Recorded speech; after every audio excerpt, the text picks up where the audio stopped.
Hello. Hey, Maddie. I see you too like Deltarune music.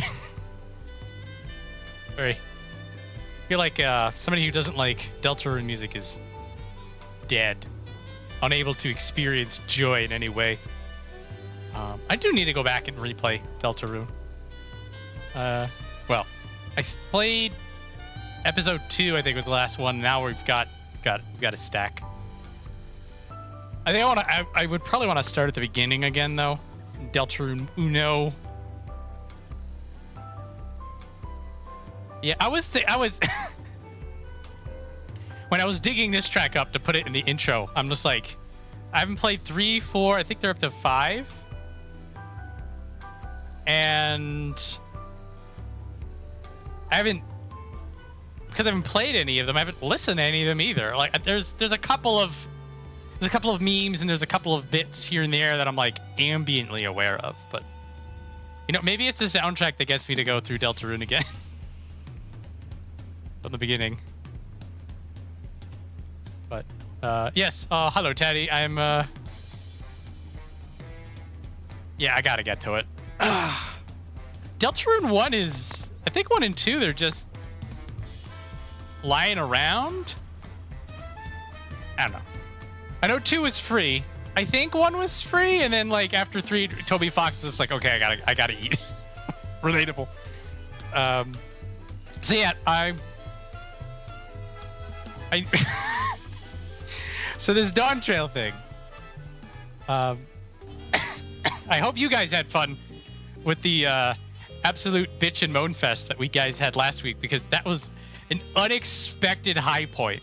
That it was just like, I knew it was gonna be fun. I knew we were gonna all get on our little soapboxes, but like the amount of fun that we had was not shocking, but I was just like, this is a higher. It's sort of like when you go and you order an ice cream cone and there's like small, medium, large. You're like, I'm just gonna have a small cone, and then they like stack the ice cream all the way up. You're just like, damn, this is small. It was that little feeling. So thanks everybody for tuning in and participating in this communal beatdown of the Dawntrail story. We'll be doing this. I know Northhorn just came out, but I won't be doing that at least for Wednesdays. When we've put Dawntrail to rest, the Wednesdays will become more free format, but I'm not that far ahead. I'm too busy thinking about all the nonsense that we still gotta complain about. Also, hello Crowbat, hello Big Daddy, hello everybody, and hello Vortal. You see me, my expert stalling tactics? I'm technically not here yet, but I'm here. Okay, I'll continue to stall. No, I mean, you don't have to keep stalling. Unless you want to explain why you hate Deltarune. What? Oh boy, that's a conversation. I'm mellowing out on my Deltarune hate, and it's really because I just really like Undertale. This is also another reason I sort of want to play through it again. I went into Deltarune with a completely different mindset. It was after the fact. I had read a post from Toby Fox who said, sort of just treat Deltarune like an alternate universe. And there's things that are shared with Undertale, but just put them in different boxes. And if I had known that going into the first Deltarune, I probably would not have hated it nearly as much. But then the Queen in 2 pulled me right back in. Oh my god. So then I hit this weird like middle point. Anyway, I gotta replay it with a fresh mind and like BGM 200. Yeah. Oh, we were so for Dawntrail. We are analyzing the tacos in Wooklamat. We will give credit where it's due that the tacos are a bit campy and cheesy, but they didn't lean into it. Like, we didn't have somebody be like, I love these big fat tacos, and like grin at the camera and take a bite. Like, nobody killed the joke. We're dancing around the joke, and it's enough of its own thing that we're not like oh yeah, it's the big fat tacos thing, so we have tacos here. Like, there's the meme of like, here's a meme, and then the corporations take the meme and then everybody leaves. Like, we didn't hit that point. They're making eyes at it, but I'll say in a respectful way. So, one of the few, well, there's more than a few positives in Dawntrail, but definitely something that if we're gonna be sitting here for 20 minutes talking about their crap quest design and how they really should have put the bit where they talk about the markets near the people who sell things, you know, well, we should. Well, I would like to. We don't have to do anything. It's my damn stream. I rule with an iron fist. But it would be nice to point out oh, they could have screwed this up, but they didn't. Or, oh, this is actually pretty cool. As we go along with things. So last time one of the last things we did was we met with Bakul Jaja, public enemy number 1, public loser number 1, who stepped on. Do I know what MGC is? Metal Gear Copper?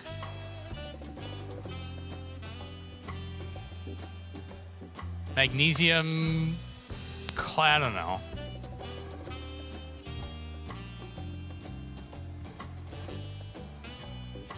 I have no idea what he's talking about either. Okay, well... It's an abbreviation of unknown things. So... That's where we stopped off, and... So Wukelmont got her tacos stepped on. Kryl stuck up for against Bakul Jaja, which was hilarious.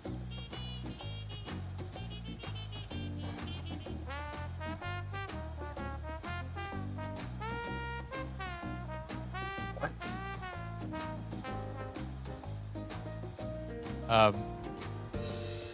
Did you misspell? Did you misspell MGP? I'm really confused. Oh, if it's MGP, then yeah, that's main reveal gold saucer monies. Mega Gigaritzel.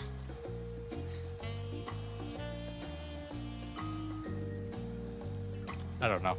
I don't even know where he got it from. Hold on. Yeah, all right. We're sending our top men on it. But, so we're here.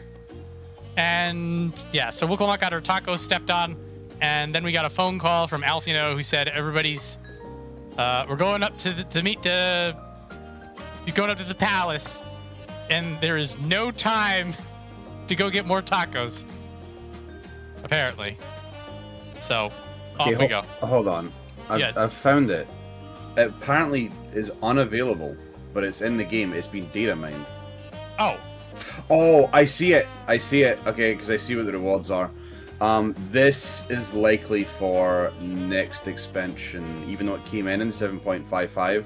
Given that the rewards are Final Fantasy VII related, that is for the next expansion. That's the reason none of us know what this is. MGC is likely whatever the House of the Dead Overkill currency is going to be. Yeah, probably. That is going to be October. So they didn't clean up their code, and so some stuff from the Keyboard Warriors nonsense made its way into 755.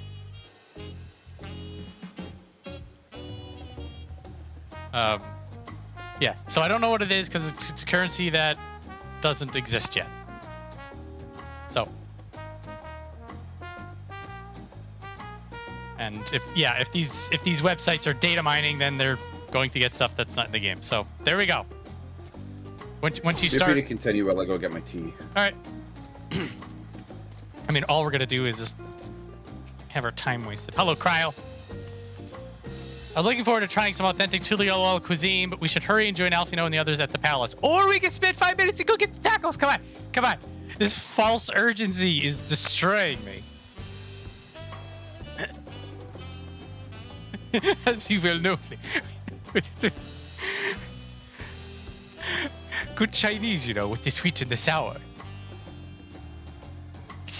By smiling wide, that's the sweet, while you beg for your fucking life. That's the sour.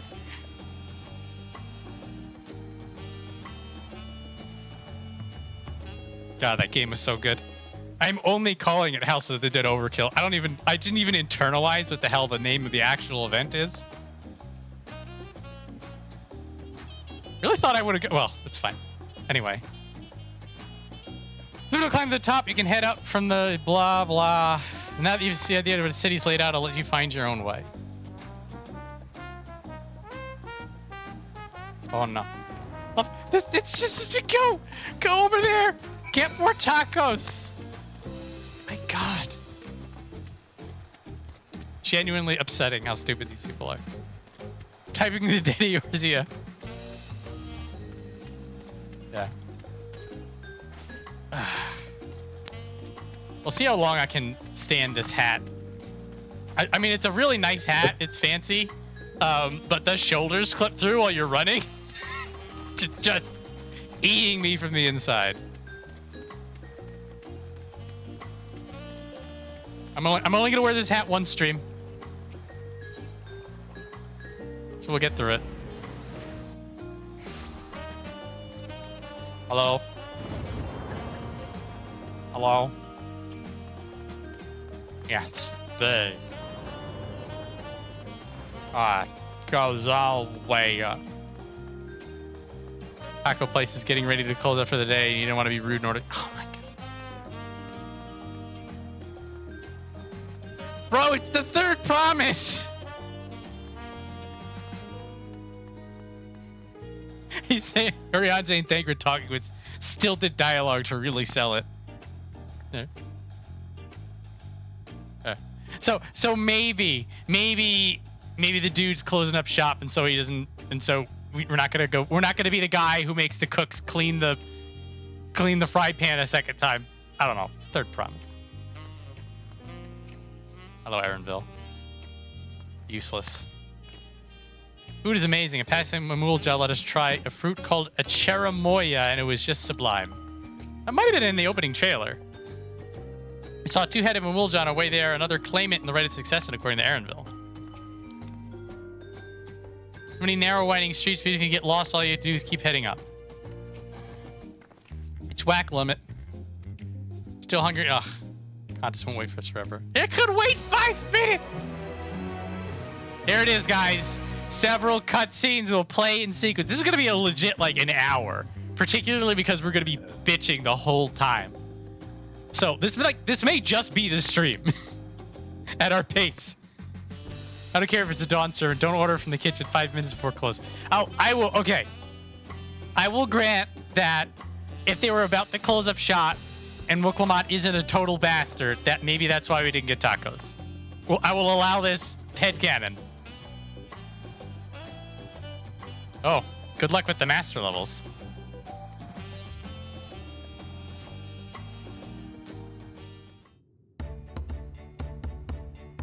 Acquainted the twins with the city, their unbridled enthusiasm made it rather difficult. Invariably, something would catch their eye, spurring them to run down an alley.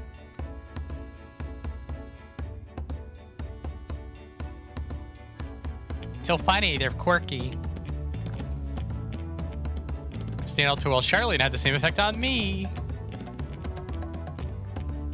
Right then, now it's time we saw the inside of the palace. Papa will want to know I'm home and to meet the allies I've chosen. Even how impulsive he is, there's no telling what we might be in for.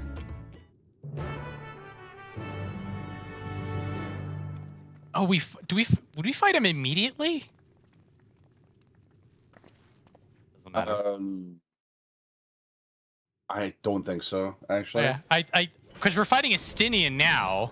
Spoilers, I guess. And then we fight him later? Because he's all got his fight on.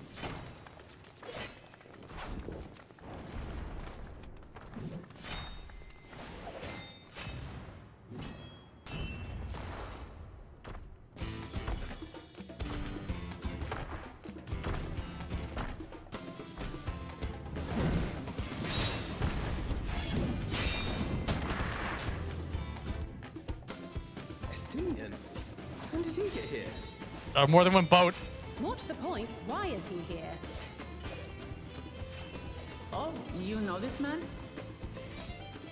Whenever my father spots a promising opponent, he invites them to Sunperch to duel. Pressing duties or no, he can't resist a good fight. Still annoyed Estinian got a better holiday than us. Because Estinian didn't agree to do some dumb rite of succession. When the DPS has a smart call, you know you're in trouble. But I like to imagine that he doesn't get on with his pressing duties because he's busy fighting people all the fucking time. Dude. Anyway, before we rap about that. No, put a pin in that. I love that. He's just like, oh, I want. There's something important going on. Hang on, I gotta go fight somebody. Just to, yeah. We're not there. Like we're not. Like I want him in full frame, while we relentlessly dismantle him. So him doing anything remotely cool is not going to be anything I'm interested in.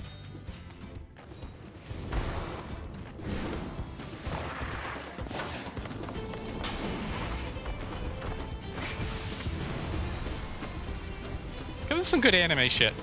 I'm fine with this.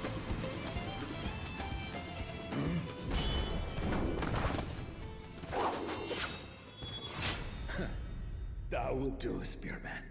I will receive my darling daughter. Here we go. Okay. Here it comes.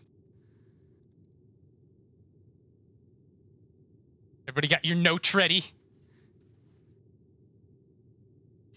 Who, me? You mean for me? No, all of us. We're gonna trash this man right here and now. Okay. I thought you were going first. Okay. No. Well, so I will. Okay. So they oversimplifying things. Dawntrail has 3 larger issues narratively. One is pacing, which is very complicated in terms of identifying it and fixing it. Because there's stuff that's too fast, there's stuff that's too slow. There's the entirety of Shaolani. We'll bitch about that when we get there.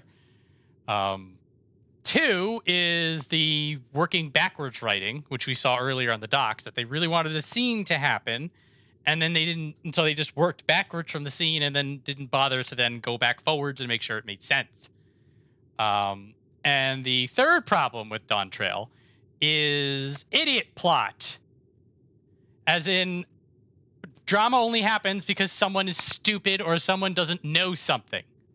Let me introduce to you the biggest idiot in all of Dawntrail. Vow of Resolve, Galul Jaja. Technically, Vow of Reason is not off the hook on this. So, pretty much every single problem that happens in Dawntrail that the Warrior of Light deals with, he could have dealt with decades ago. And this is what he does with his time instead. Yeah, so the last 5 years, I will give him a pass. And so the right of succession being a really stupid idea, technically he didn't have the Vow of Reason to be like, this is stupid. He doesn't actually get a pass for it because it's still dumb. But I'm like, okay, you're actually... Because right now, also keep in mind, this guy is in his 90s. At the young... If he was anime protagonist 16 years old when he was crowned the king of Tuliolal, that makes him 96. So this guy is an old fogey who knows... And when we looked up before, life expectancies of most races is normal human 80 to 100. So the recent stuff, I'll give him a little bit of a pass for just being a fogey. But the larger cultural issues with the Hanu not knowing how crops work, he could have fixed that. The entire food problems happening down in Mamuk, he could have fixed that. Volley Garmunda not being resolved for 80 years, he could have fixed that. Name a problem in Dawntrail that exists that we solved, he could have solved it. You know what would be funny if we just kept this problem around for a long time. The right of succession, they can fix it. Yeah. I don't have to fix it. I can pretend it's part of the test. Oh my god, this whole thing is just a farce. Just keep aborting, guys. Just keep doing your abortions. It will happen eventually. I know. So, and these are just like the geopolitical issues that's going on. So he's a crap ruler because all he does is fight all day, and it doesn't fit. He doesn't fix some of the massive issues. Also, the fact that he unites everybody, but then everybody still hates each other. Maybe you could have, I don't know, fixed that in the last 80 years. There's actually something that came up in the 7.55. So there's the capstone quest for the society quests. They try to explain this, and it just made me hate him more. All right. This is going to be actual spoilers for content that came out yesterday. Too bad. Hang on. Yeah, I'll put both up at once. There we go. Oh my god, that's horrible. So there's a guy that you talk to that talks about how, and again, because particularly the whole idea behind the Allied Society quest is that you're going around to people and they're just like, let's get everybody together. Let's all be happy. Kumbaya. And so then by the end, when you're doing the capstone quest, it's sort of just like, and this is the case for all the capstone quests, that everybody's just like, look at all this cool stuff you did. Did you do a good job? And I'm not going to go into what else happens during the capstone quest, but there is somebody who then talks to you about how Tuliolal gets banded together into a single unified organization. There is one ruler of all of the disparate tribes of Tuliolal. Here's the Dawn Servant. He's cool. He's badass. He makes friends with everybody. And then he sits in the capital and fights people all day instead of being a ruler. And so this guy basically says, even after Tuliolal was united, the capital was still sort of separate from everyone else, and people weren't brought together. And people weren't coming together. And so this guy then says, however, Gulul Jaja had no intention of changing that. He understood that it would take time for a single nation of Tural to coalesce and entrusted the next generation to see it realized. So all according to plan is the official answer to why this guy is such a goddamn incompetent moron. I had a laugh. I had a big old giggle because I knew this. I knew I was going on this rant, and they just handed me this ammunition. It's actually really good timing. They handed it to you. Oh my god! So, because this was always the big, why are you so dumb? And why have you not actually done anything involving leadership in the last 80 years? And his answers was just like, well, it's not my job to do this. I'll leave it to the future generations. Meanwhile, in 80 years, you've had actual literal generations of people living and dying in shitty situations that he could have solved. Complete and utter bollocks. And again, this is all geopolitical. All just crap he could have done. Isn't it great that we came along and solved it in a couple of weeks? Dude, this is wild. It's insane.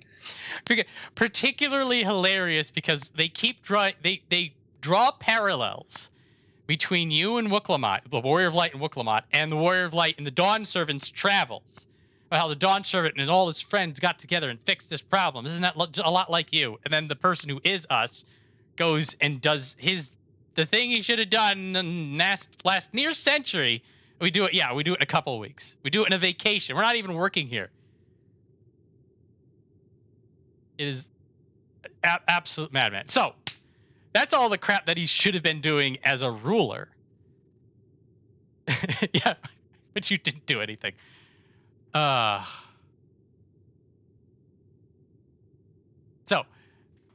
him being incompetent as a father, which is then also why I love this line in particular. There was one that he goes that he's sitting on the chair that I was going to think of, but I love I would receive my darling daughter, which then just helps me to underscore how he just completely fucked up his own biological son irreversibly by not being a good dad. So he has, at any point, could have taken Zeralja aside and says, I know we all put all this blessed child first promise crap on you, but I think you're a cool guy, and I think you're doing good. And then the entire back half of Dawntrail never would have happened. Or maybe he could have pulled him inside and be like, it looks like you're depressed about things. Do you want to talk? And I don't know, look over. He's just like, I notice that you're hanging out with a lot of obviously cruel and evil people. Maybe you should stop doing that. Including Cyrilja, who ends up being the bad guy in the alliance race. Any of these things. Like we're not asking him to be father of the year. We're asking him to be a father, which he's instead what he does is that he adopts a few strays.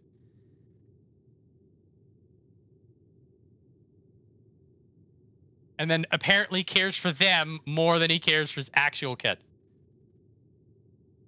It's just absolute infuriating. Okay, that's my opening volley. Actually, I have to read the chat. You can go now. I have nothing else to say All right.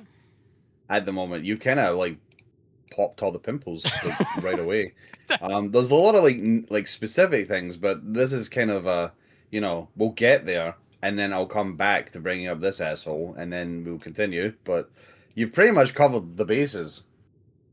He kind of just really sucks. He really, which is it's this weird sensation because they introduce him. Oh, he's this badass who just like almost like a pseudo Klingon kind of an energy coming in from him. He's just like, oh yeah, he's got stuff to do, but he always makes time for a fight. And then you sort of assume that like he's doing other stuff, right? That it's just like he's a guy who does paperwork, and then like a cool dude comes in, he's just like, we're fighting. And then he goes and he fights the guy, and then he goes back to doing the stuff he's supposed to be doing. Those are the vibes you get from this loser. But then you find out he's not actually doing anything. He's just sitting here fighting dudes, and then like getting statues carved of him, and then allegedly just Kawana shows up with something from Charlotte, and he just has it delivered to all corners of the planet. Just a complete shit show. Ugh. So it could be that Blessed Siblings may not be all well balanced, and honestly the number of two-headed Mamulja that we've run into that have been problematic is basically all of them.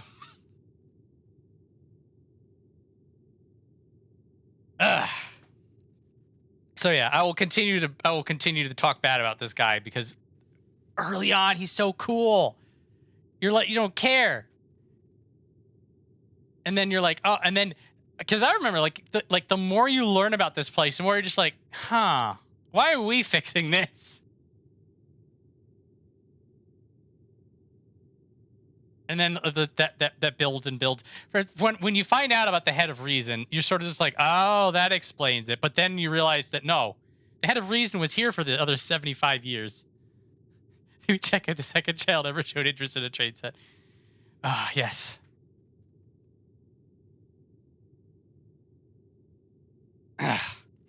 So yeah, here's the guy who's in charge of everything, and if he did anything properly, we could have gone on a real vacation instead of whatever the hell this is. And then as these more specific examples come up, we're just gonna come right back to this point, and I'm just gonna rag on this guy, the goddamn loser. I'm getting tired. I'm punch drunk right now.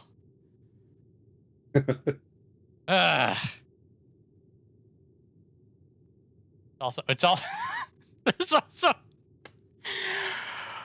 like you hit a point where he just starts throwing death flags, and you're like, oh, is he gonna die? Oh, is he gonna die? Oh, not this time. And then you check back with him. Oh, maybe this time, and then he finally bites it. So yeah, I mean, there's also just the nature of the right of succession. Why is it a competition? The whole point of it is that he wanted all of the claimants to go on the same journey he did to unite Tuliolal. So then they just go on the same journey. Why do you got to make it this weird like jewelry case filling nonsense? I love how he's just so incompetent that he can't figure out who's the best ruler. So he contrives this. We still have to figure out why Bakulja does even in this picture. Because basically the claim it's an in-family affair, which makes sense. Isn't it the rules that he should be allowed to partake because he is a blessed sibling? Like, is it just the rules that he has to partake?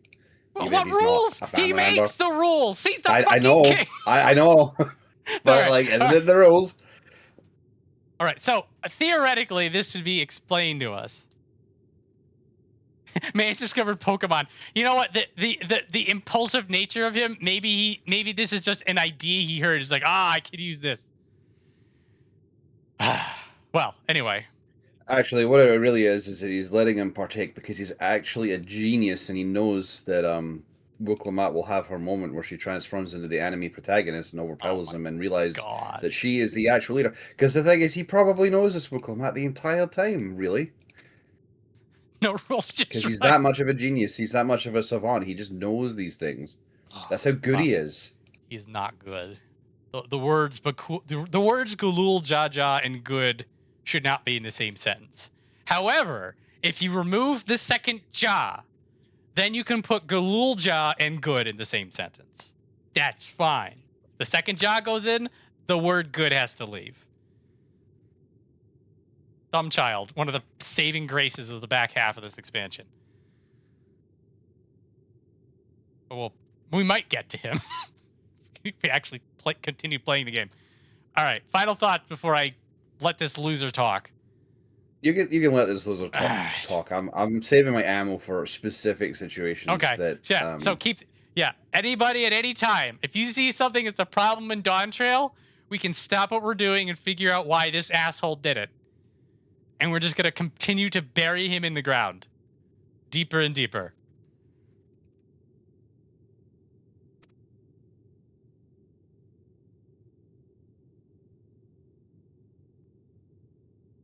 Know that you are the strongest I fought in many a moon, if not longer. It is the privilege of a life long lived to face such a formidable soul.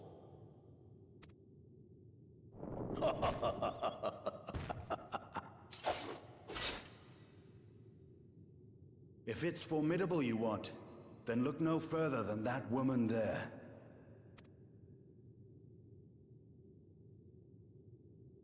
Where like senses a fight. I see you, warrior.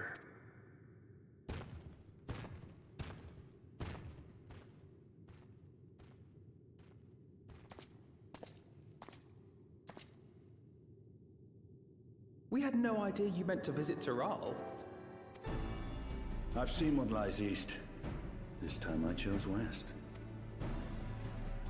And thus did our itinerant dragoon make his travel plans. You witnessed our bout. If you thought he was fearsome, that was with one head dozing. I'm not sure I understand.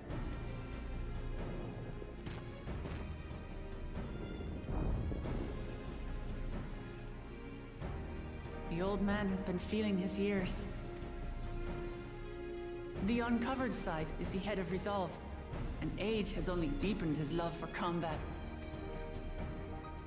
But the head of reason, wiser of the two, sleeps more and more these days. As I understand it, the veil helps with the restoration of his magical energies. What a weird scene we have here. He's just kind of sitting there while his daughter explains what he is. Yeah. That's just something odd about it. Because it's something that maybe the man himself could explain, and you don't need a petulant child to explain it. Also, how he's just waiting for Rudy to come up and receive him, and then we're just standing back and talking about his weird head. Yeah, that's the part that's just kind of strange about it. He's just sitting there. I don't know. It's a bit odd. I want to hear of your adventures. He should have just... Also, that's another thing, is that, like, he just lets this conversation happen instead of just cutting it off at the pass. But you gotta get this exposition in. A term of endearment. It's what my family calls me. Is it like the word cunt? Maybe it's a curse word. And Wuklamot. Add this to the list of things that Wuklamot doesn't realize is a prank. Dirigibles and Wamachi. No, I realized they actually explained what that sounds like in Kingdom Hearts when you go to the Tarzan area. I forgot. That is a long callback. I had to fish that one from a mile away. I took the name while abroad, and have since grown accustomed to it. It's not fully explained, how one head could die and then doesn't like decompose, and larger questions about necrosis are unanswered.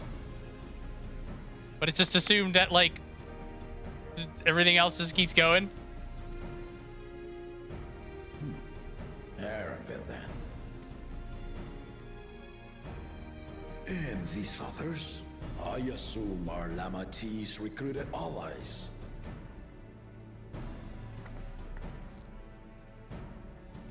Ha! Old-tempered still. Yet as much as I'd enjoy testing their metal, the hour of the right is at hand. I will summon the other claimants at once. What are they? Are they next door? You have 5 minutes. Let's get a fight. Watch with people and like, oh no, we gotta do something. Good fortune. Now we know where Wooklamat gets it from. Wooklamat, I take back my taco claiming. It's just your dad says something needs to be done and then just sits around uselessly instead of doing something else.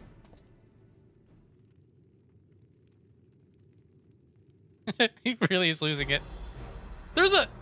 I do like the, oh, here we go. Now we just popped into a cutscene.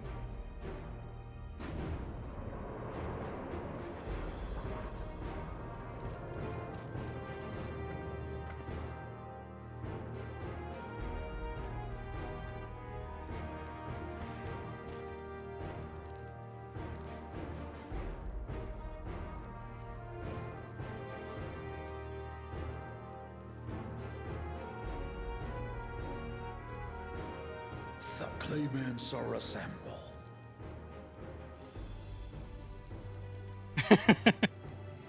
I typically try to, oh, hang on. The first promise, Zerolja. All right, if anybody has anything to say about him on the opening salvo, now's the time. Also, yeah, normally I don't rip into things like this, but for this specific occasion, for this specific reason,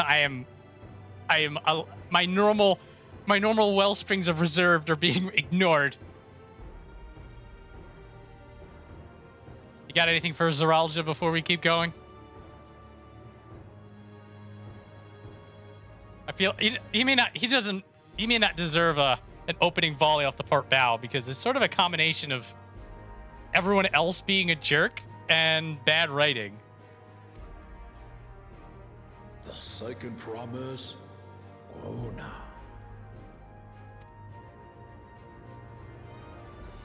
The third promise, Wooklamat. I can fix him! Ugh! So easy to fix. And this loser.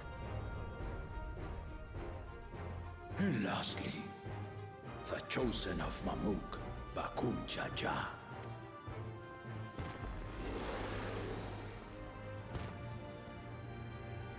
You four will compete in the rite of succession, the outcome of which will decide who takes my place as Dawn Servant.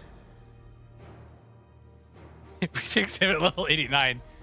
Yeah, it's as soon as he goes over into Alexandria, he's past the point of no return. It's 30 years of unsupervised brooding. But here, it's just right now, the Dawn Servant can take him aside and say, "I love you," and everything's fixed. My wiser half sleeps the days away. And it is time I yield my position.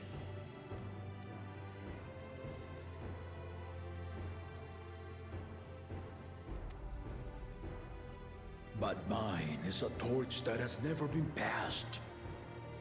Viola is young, and so I look to thee always for inspiration. The rite of succession.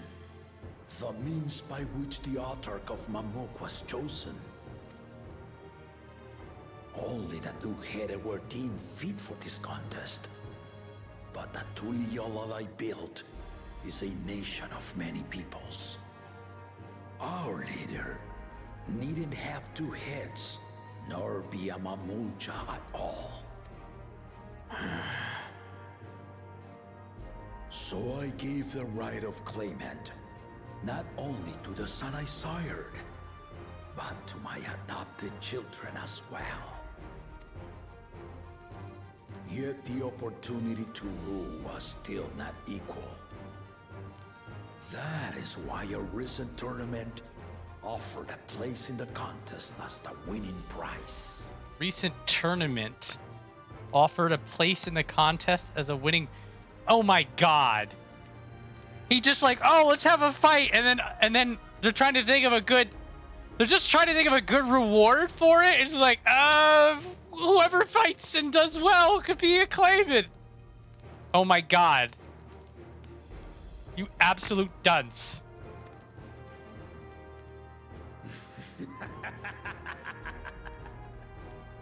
Now you have us to compete against. I thought this was some like weird Mamulja complained, so he had to listen nonsense. And I'm just like, Dawn Servant, why are you letting these people do anything? Just kick their ass. No, it feeds back into him just thinking that you fight things and that's all that matters. Oh my god. It's because he's so smart, he knows Wuklomat is gonna win. It seems the One-Head was already too afraid to face us in the tournament.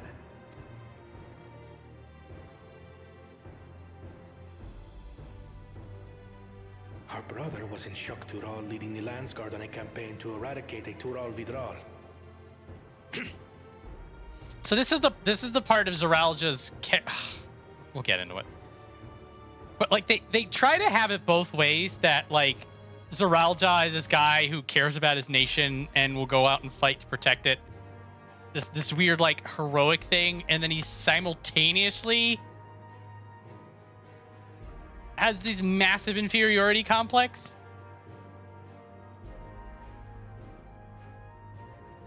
This is the part of it that really annoys me. Like if this was like a Virgil I need more power moment, then he wouldn't have this weird stick up his ass about, oh, I'm not good enough. But if it was this, oh, I'm not good enough, then he wouldn't be going off kicking people's asses. Like, he wouldn't be doing so well. Hang on a minute. I guess we are doing this. This is, like, they both can work. Like, he can be this complete total badass who then either gets in his own head that, like, even the best isn't enough. But then, like, again, then it's more like Virgil. Then it's more power-hungry protagonist. So then he's just like, oh yeah, I killed this Tural Vidral, but it's still not enough. I'm not enough. I need more. Then he goes, then you beat him up in the ready success, and he flips out. He's just like, I don't even care anymore. That's an interesting story. Or if he had this inferiority complex that he was like, oh, I'm never good enough. Oh, I'm never good enough. Then he wouldn't be a fucking badass. You could make them coexist. You could make this work. But not the way they presented it.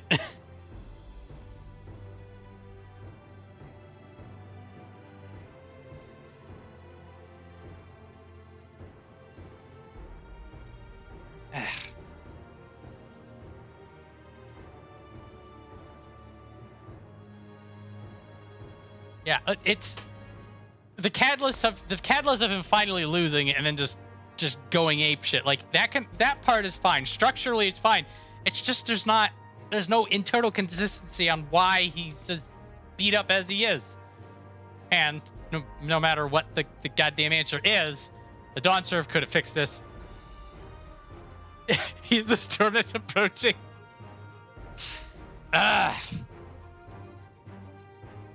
Once again, I blame the Dawn Servant. Anyone with sense will know he was too busy for games.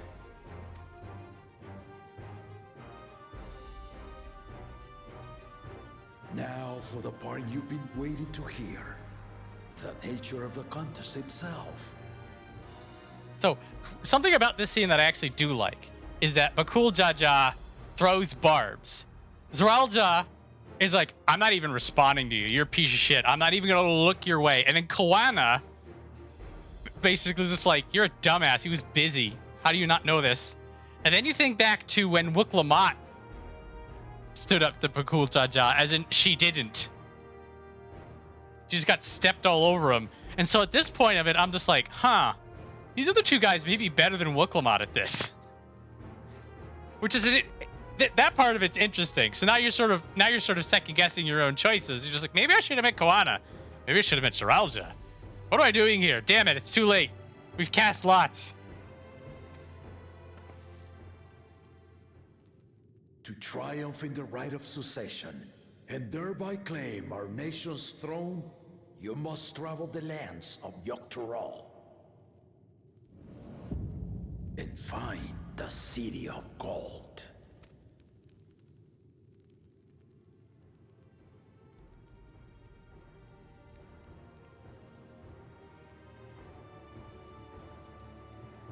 If I may, Father. Speak, Kona. The Golden City is an ancient Turali legend, but after so many failed attempts to find it, the story has become more fairy tale than fact. If you would charge us with such a quest, are we then to assume you have proof of the city's existence? I offer us proof, my unbroken word, for I have seen it with my own 4 eyes.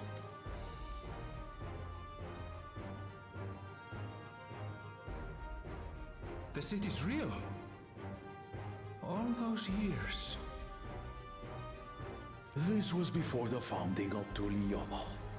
I traveled the lands of Tural with my companions. And we ended our journey at the gates to the Golden City. Where did you end your journey again? Somebody get a history book. Figure out where he ended the journey. We could save ourselves a lot of time. I mean to have you do the same.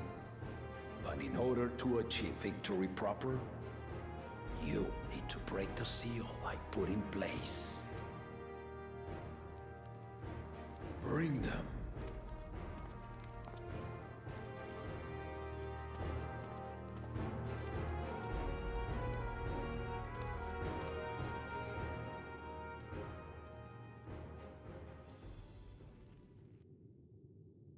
We need keys, but we can't like have them have keys. What should we do instead?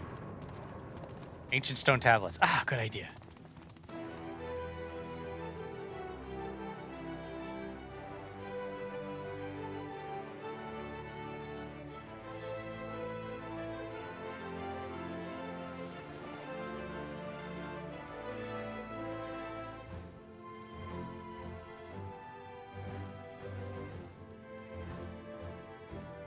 Remember those things we complained about? Kissing the goblin on the head? Putting the bird in the oven? The Tuliyola saga.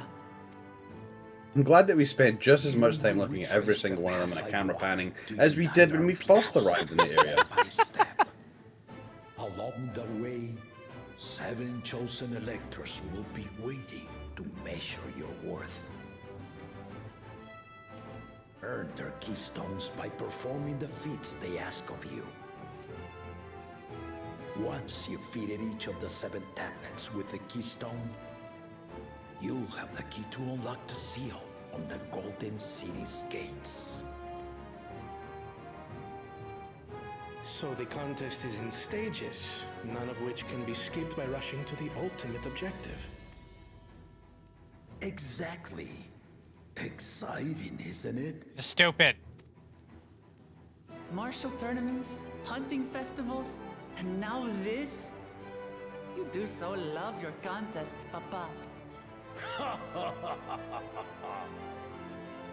Were I a few years younger, I would have joined in myself, giving you a proper challenge. Just completely. You think the ride is tedious or nonsensical, or both. But I am yielding our nation's throne. It's completely undermined the entire point of the Dread of Succession by just participating himself and beating everyone up. Well, you know, I was gonna retire, but you all suck, so I'm just gonna stay.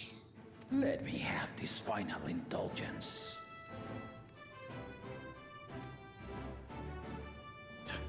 A waste of time. Just name Bakunja just successor and be done with it.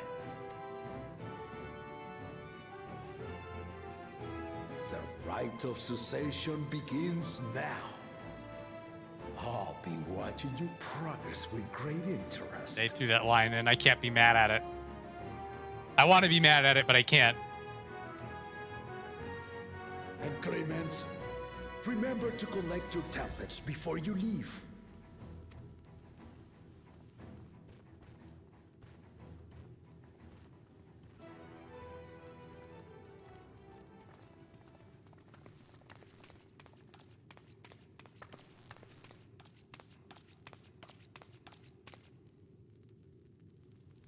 You are one of Lamachi's allies. Speak freely. I am Cryle Baldessian, representative of the students of Baldessian. My name is perhaps familiar to you? Ah.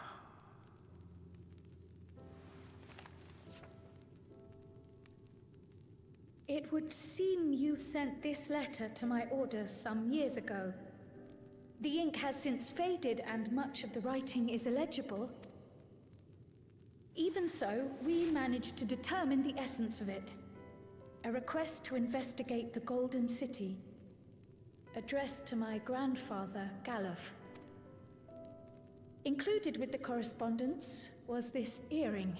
A fairy tale and a piece of jewelry were enough to convince my grandfather to sail halfway across the world. So there is surely some greater mystery at work here.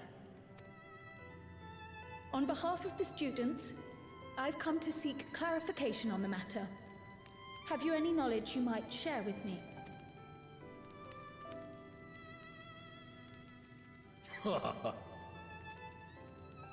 No, not at this time. I have tasked the claimants with finding the Golden City. To fulfill your request would afford one of them an unfair advantage in the rite of succession.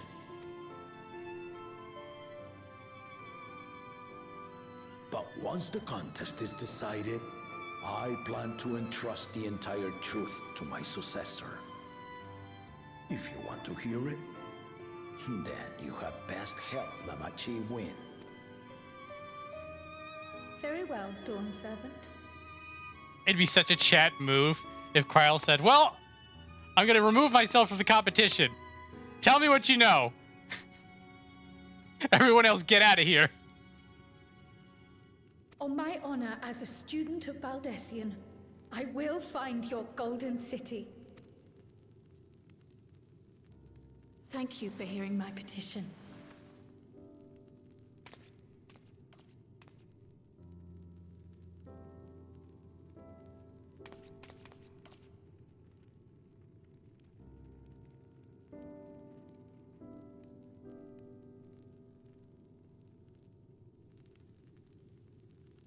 How about that?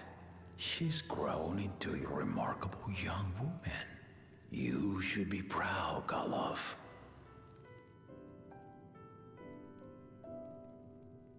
Now he's just going to sit there all alone in the room for several hours instead of doing anything useful. Just periodically just hear a cough echo throughout the room and that's it. Nothing happens.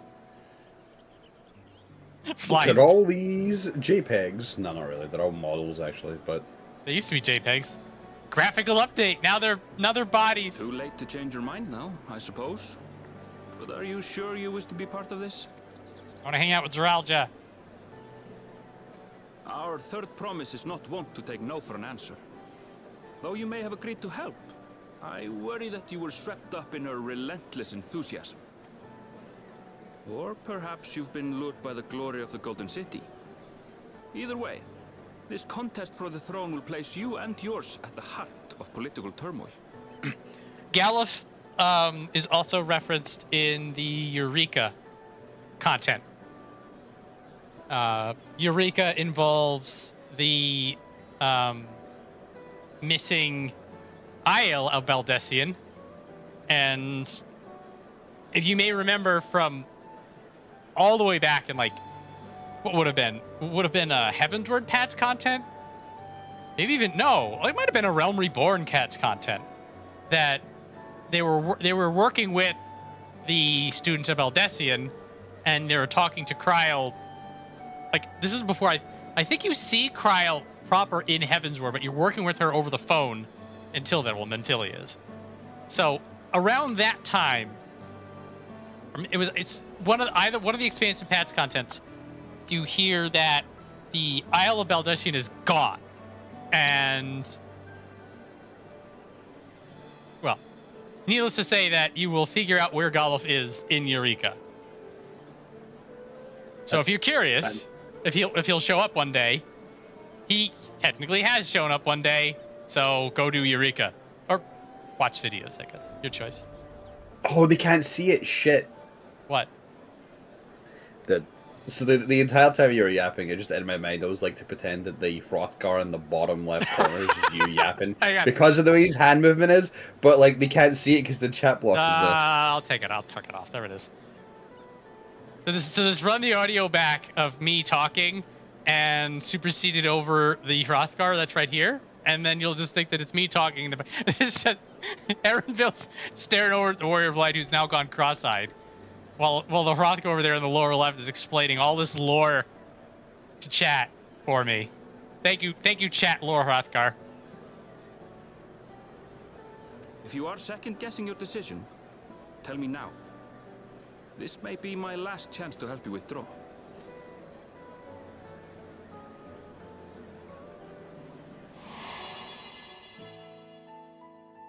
Life is a series of journeys, my friend. And there's no telling what awaits us on the long road. But what's important is to be true to yourself as you walk it. The juxtaposition of this. Be true to yourself if you walk it. And now they're going to give me a choice that is yes and also yes. Only then can we hope to be content when we arrive at the end of one and step forward into another. You know what, Aaronville? Get me on the first boat back. Yep.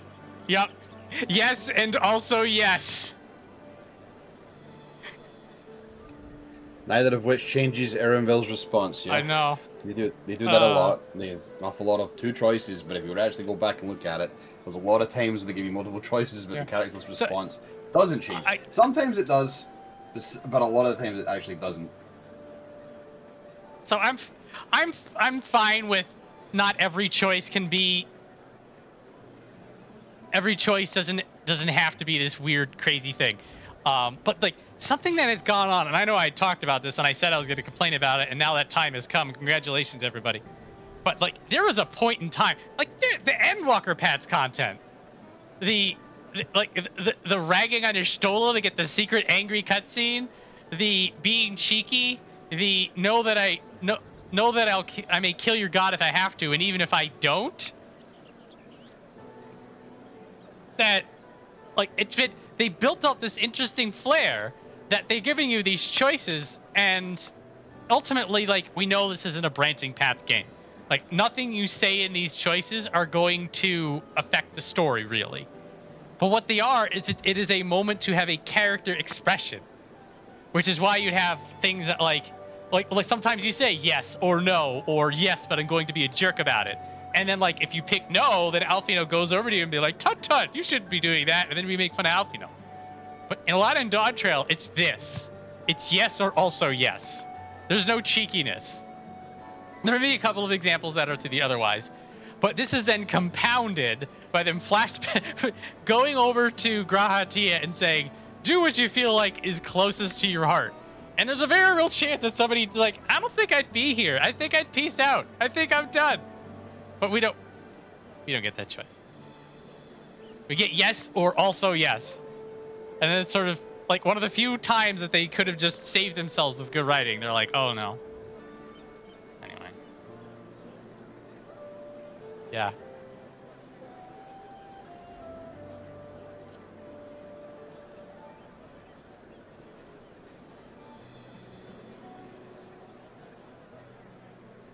Is that so? No, it's not. I'm defecting. I will speak no more of it then. As for my own involvement, I can no longer conduct myself as a mere guide, I think. Not after the Dawn Servant's revelation. So this one specifically, I'm wondering if this is a what if the warrior of light got second thoughts? But yeah, there's this weird rotten death smell about him. That is not explained at all. It is completely hand waved. Maybe he's just like, maybe he's got like perfume on all the time. I don't know. Maybe it's magic. Magic. There it is. Something, something, magic, aether, currents, ley lines, flow of energy. Done. I solved the mystery of the dead head. We're good to go, guys. It all came to me in a vision.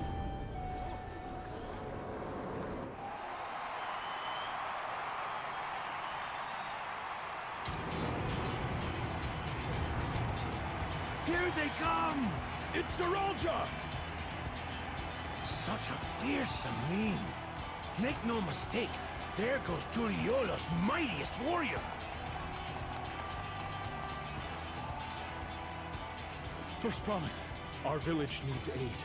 The cold weather stunts our crops, and the children of our village go hungry. Maybe not the time, Totowat and Observer. Once you ascend the throne, I beg of you, grant my people new lands, please. Zeralja. Take heart, tiller of the soil. The Resilion son, blood heir to the Dawn Servant, has heard your pleas.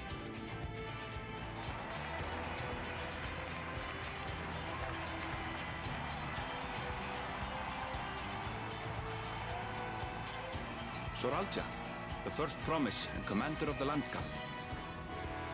Zeralja, the Palaceer. As he was so careful to remind the crowd, Zeralja is indeed the natural child of Gurul Jaja. And Resilient Son, is that another title, like the first promise? After a fashion. Common knowledge has it that two-headed Mamulja cannot sire children, yet Zeralja was born all the same, with the head of Resolve's features and the head of Reason's scales. An extraordinary example of life's unyielding resilience. And a complete lack of any reference to his birth mother for the entire rest of the fucking expansion. Maybe that's important? Who raised you, kid? And a warrior's reticence. He says little, but the way he moves... I know a hardened soldier when I see one. Doubly weird because of how much of a big deal we make out of Bakul Jaja's parents, both man and woman. He's a natural swordsman, a gift he inherited from his father. Some even say that the son has already surpassed the sire. Should he come to power, the first promise means to employ that martial prowess in the conquest of foreign lands. For this, he and his supporters have been labeled expansionists. Okay, this. The biggest goddamn joke of a threat. How does this go down? So, Zeralja becomes Dawn Servant. Zeralja then says, we will now conquer other lands. Who is he going to conquer? Where does he go where his campaign doesn't end in complete and utter failure? Absolutely fucking where? Name the place where Zeralja and this band of losers in Tuliolo can actually have an effective war.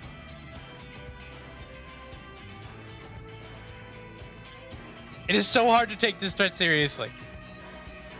The only thing that you can think of is, oh, we're just gonna mobilize the entire country and then put half of our population on boats to go have them get killed. Okay, yeah, maybe that's a problem. But everybody's shaking in their boots like, oh no, Tuliolo is gonna go on another campaign, it'll be Carnival all over again. It is not. There's going to be 3 phone calls, and then Merluib's gonna be in front of this place with a fleet of cannons, and they're gonna sink it in 10 minutes. Swear to God.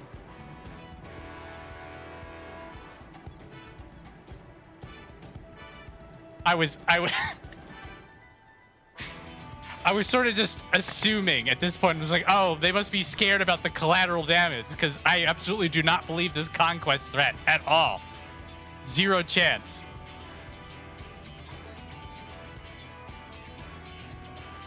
It's just like, what are you gonna do?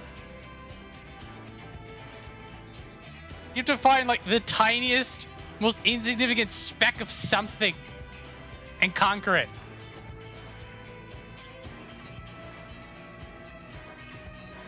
Just absolutely infuriating that anybody believes this shit is gonna be real. This puts him in direct opposition to Wuklamat, who advocates for the preservation of peace. You may recall that she spoke of a claimant who cannot be allowed to rule. That is Zoralja, the warmonger.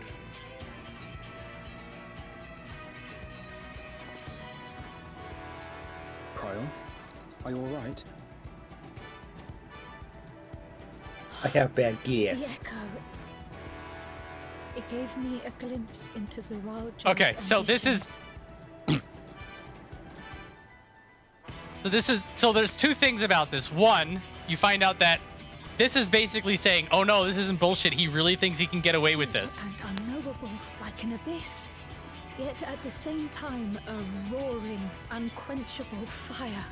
Also, now we have this, we're adding a third. So we have Virgil, I need more power. We have Daddy never loved me. And now we have, I want to be Garlemald 2.0, conqueror of all. It was a trifle terrifying, to be frank. All these three things don't talk to each other. Dang, how do you get the cool version but not me?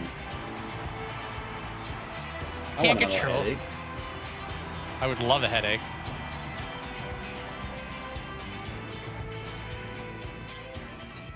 Second promise, you must bring us more marvelous conveniences. More dirigibles and trains and the like. We need you in charge to make trading easier. We need the Where land. the fuck are the We're the gods land right guard. now? We need Like, the people are just running off. They can't do that. Abandoning tradition. But we're not like them, afraid of everything foreign and new. You have our wholehearted support. With your ingenuity and knowledge, you're sure to win the contest. Guards are taking a piss break right now. Forgive me, but the right of succession is barely begun. I will hear your petitions if and when I am named Dawn Servant. If you will excuse me.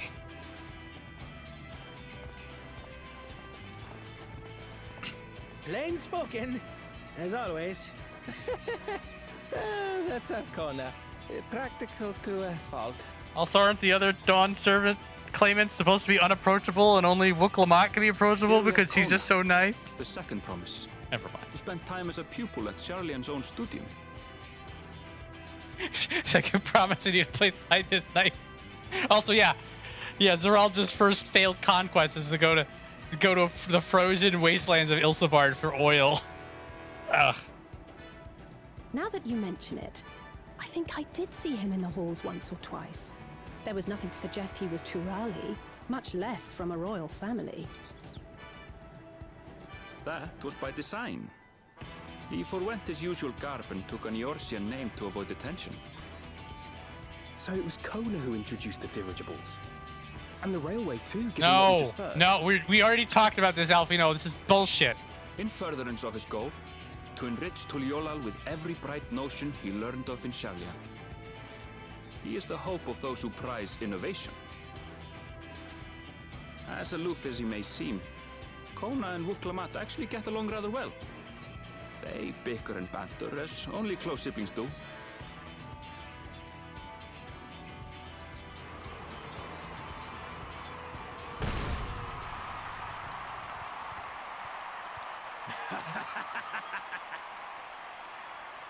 How gracious of you all to cheer the lesser claimants.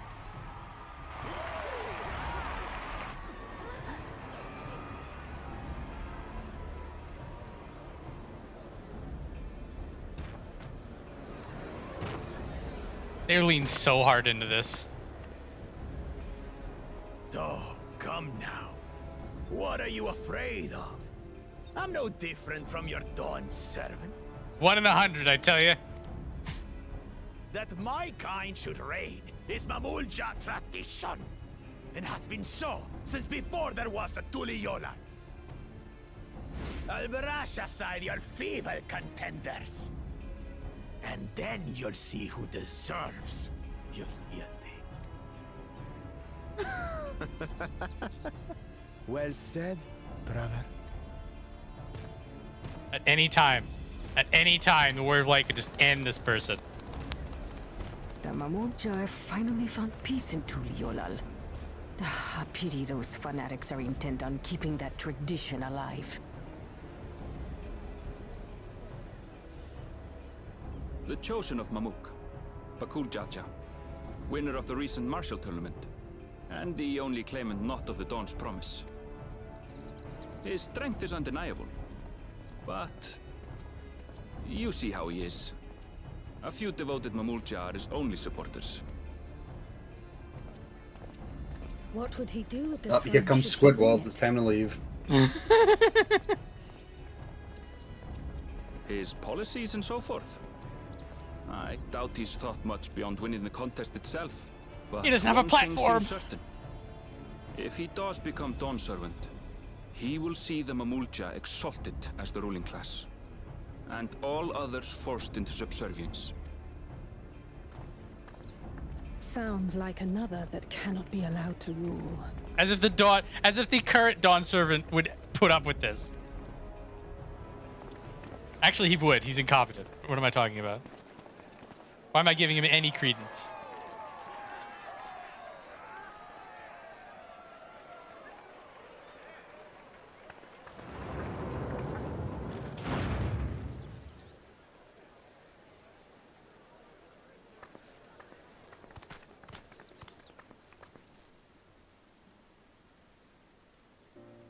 We wish for one thing and one thing only, Third Promise. To abide together in harmony with our neighbors whom we love in this land we share. It is our way, the Turoli way. Galul Jaja built for us this peaceful nation, and we beg you to preserve it. You have my word. I won't let your pleas go unanswered. Until Tuliolal was founded some 80 years ago, this continent was ravaged by war. The eldest among us remember that dark era, and they are Wuklamat's most ardent supporters. Apologies. It's hard to get away. Crowd already thinned out. Oh, come on, I can't get away from two old people. This is Namika, my childhood nursemaid. She's been like a mother to me my whole life. I told her it wasn't necessary, but she insisted on seeing us off.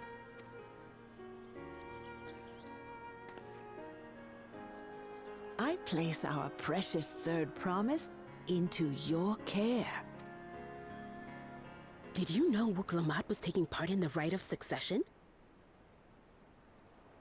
Of the Dawn's Promise? I thought it was only Zoralja and Kona.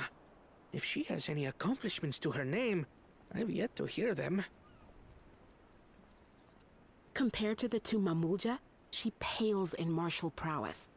And then there's Kona, who's far and away the most educated of the bunch. I hate to say it, but it's hardly a competition. It's fine. I understand how much better my brothers are than me. Better? Wuklamat. I have never thought of you as the lesser sibling. Your brothers may excel in their respective ways, but you boast qualities that both lack. A strength that is yours alone. Having cared for you for so long, I should know. Thank you, Namika.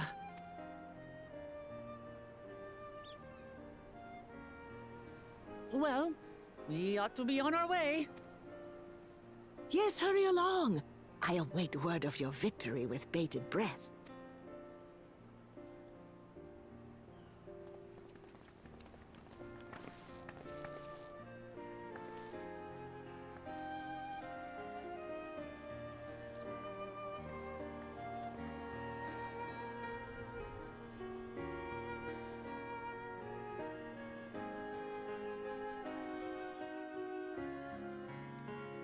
En route. Of the 29 parties currently recruiting, all match your search conditions. What search conditions? Alright. So, we've been giving the players...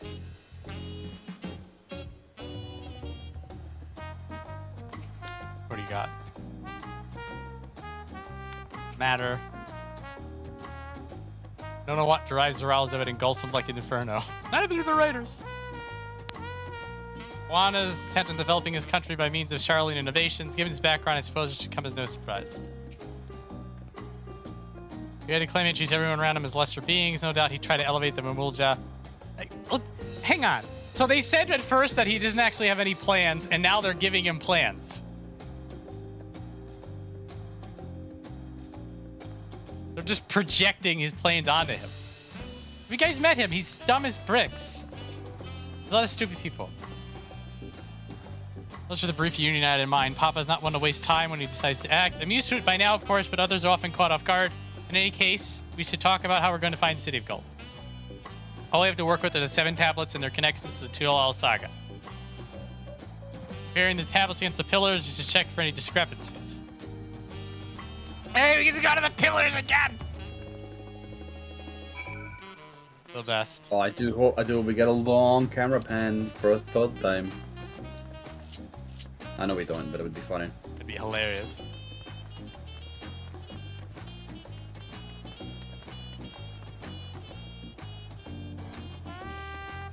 Trying to figure out who was up there. I'm just like, it couldn't be. It was a random. Can you fucking imagine if we just forgot that? It was a random Mamulja. Oh, I was ready to have a giggle.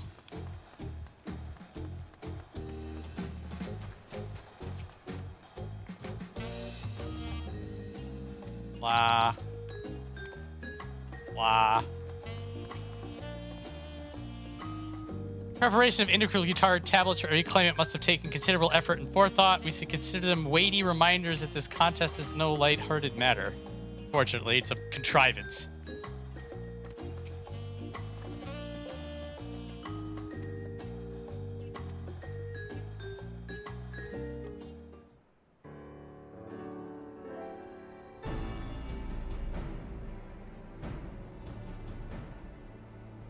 Pair to their respective pillars.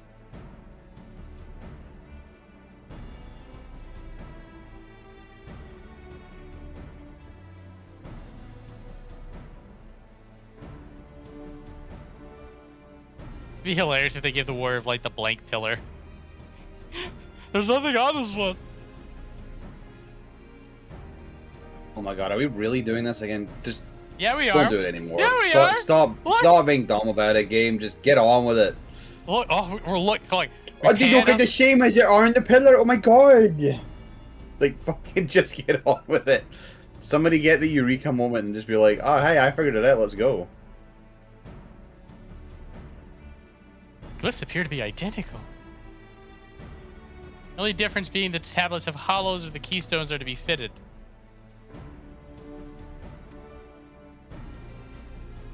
Retrace the path he walked in uniting Thrall's people that we would encounter 7 electors along the way. Papa's path is all laid out in the Tuolal Saga. He literally said before. We know the exact locations. One is close, we can go there and search for an elector.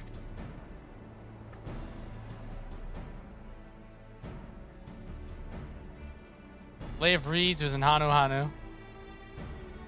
Papa took me there once. It was during festival season and the whole village was alive with good cheer. Lay of Gold.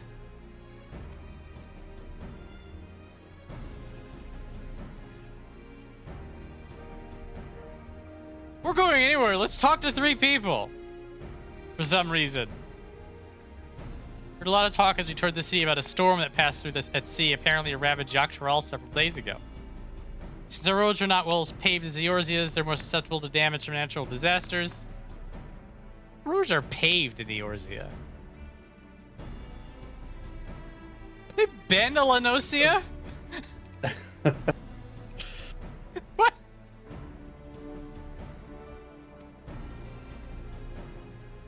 dead-end trail. If you don't want to go down a dead-end trail, hey, Aaronville, I have a solution. Let's bring a guide. Hey, Aaronville, do you know anybody who's a guide? Fuck's sake. What are they feeding these people to say? Like, you go. You go talk to 3 people for me.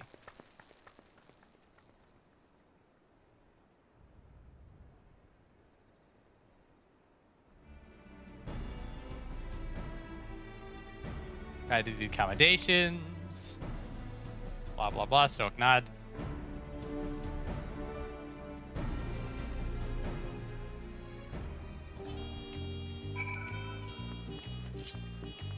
We got my jog on. What a nothing burger cutscene that was. I'm gonna say that a lot about 14 to be fair, but what a nothing burger cutscene that was. The deliberation of comparing the tablets. When he was just like, nah.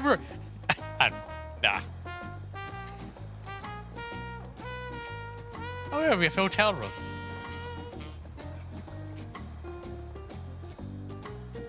Bring the information. Hello, Reniva Messora.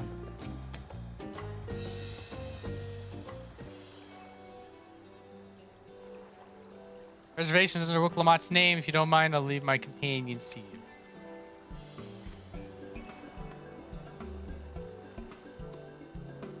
Organize our gear and then meet us outside.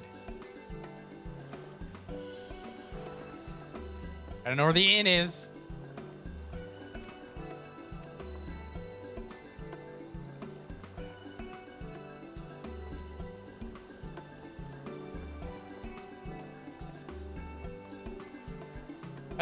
I like these houses conceptually, but just knowing that like somebody can just like swim into your room at night is slightly unsettling.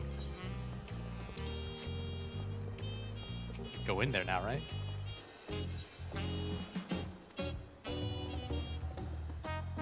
So like if you're on like vacation in the middle of nowhere, this is pretty nice.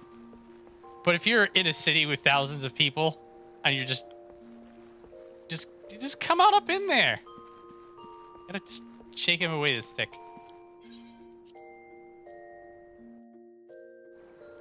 Can't put a door on a dock. I don't know. Somebody likes it.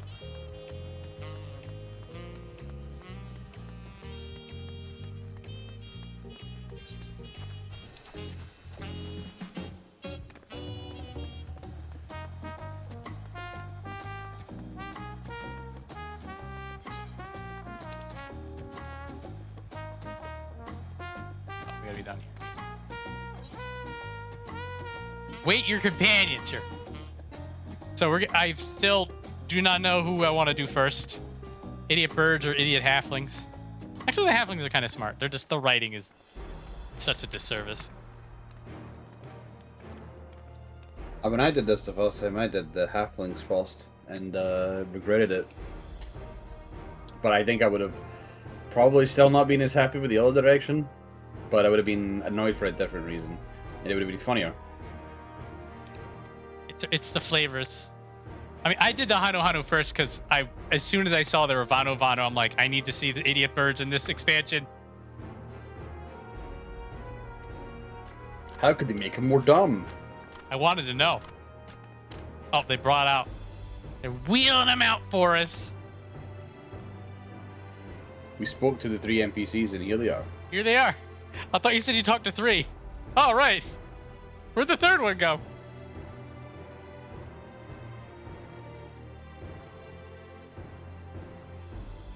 I needed... Yeah.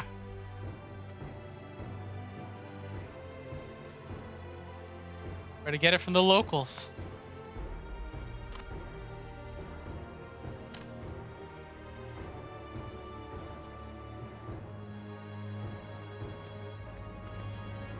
At least.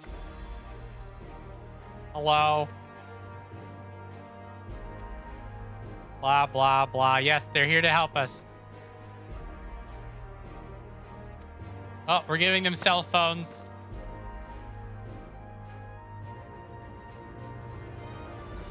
Here's your link shell invites.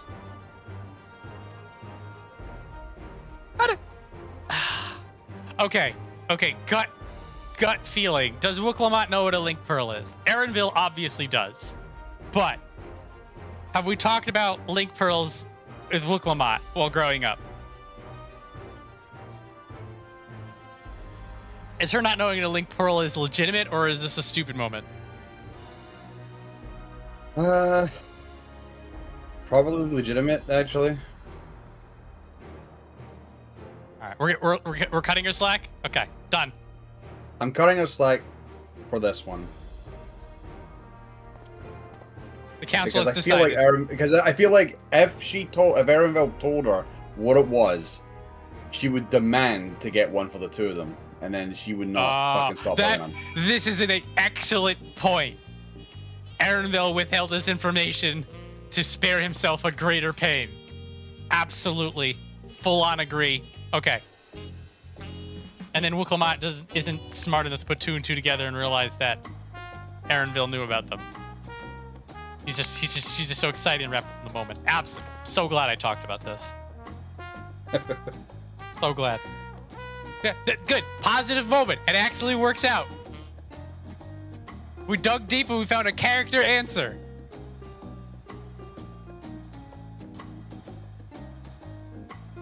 Kawana wouldn't have told Wook-Lamont for the exact same reason. Erenville and Kawana were lockstep.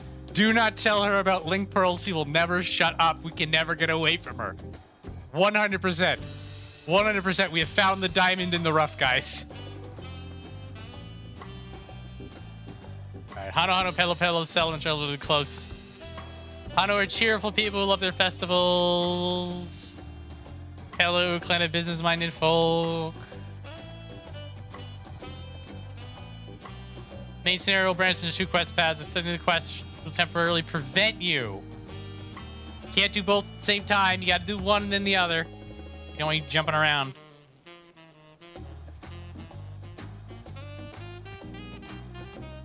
Story modes and quest rewards will not be affected by your initial choice of path. First, I didn't even tell it. Alright. So you did Pelo first. Yep, I got rid of the Pelo first. And you hated them. I think part of the reason was because I like the Vanu, and I'm like, well, I don't want to end on a low note because I don't really think the Pelo are really gonna do anything. So I'll start with them and then move over. And well, when I did the Pelo, I came out of it exceptionally fucking bold and uninterested. And it was the start of a major decline.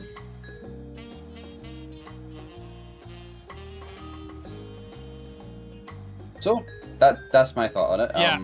Yep. Thoughts in chat while I ponder this. I did the Hanu first because they look more interesting. Whoops. That is... So, as we were mentioning earlier... I'm just gonna... Here. I'll let everybody get their thoughts in. So, like, the Hanu are interesting because they're dumb. But I find them interesting because they're dumb.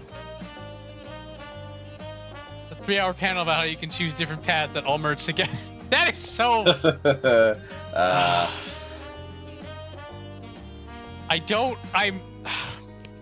don't understand that still. Like, I'm guessing that they made a, like... I'm guessing what they're doing is that, like, the entire chunk, like the middle chunk, or maybe the first chunk, like, a significant portion of Evercold are those 3 chunks, right? So then you have piece 1, which is us putting ourselves in the cannon and firing us off to the 4th? No. Whatever reflection we're going to. And then... it was the 4th, I believe. It was the 4th, yeah. So we got it. So the first third of it is us getting ourselves in the cannon, firing us off to the 4th reflection, walking around, learning about the place, whatever. And then there's gonna be like, I'm thinking it's just like there's so much of the story that is run in parallel that they needed to do this weird animatic.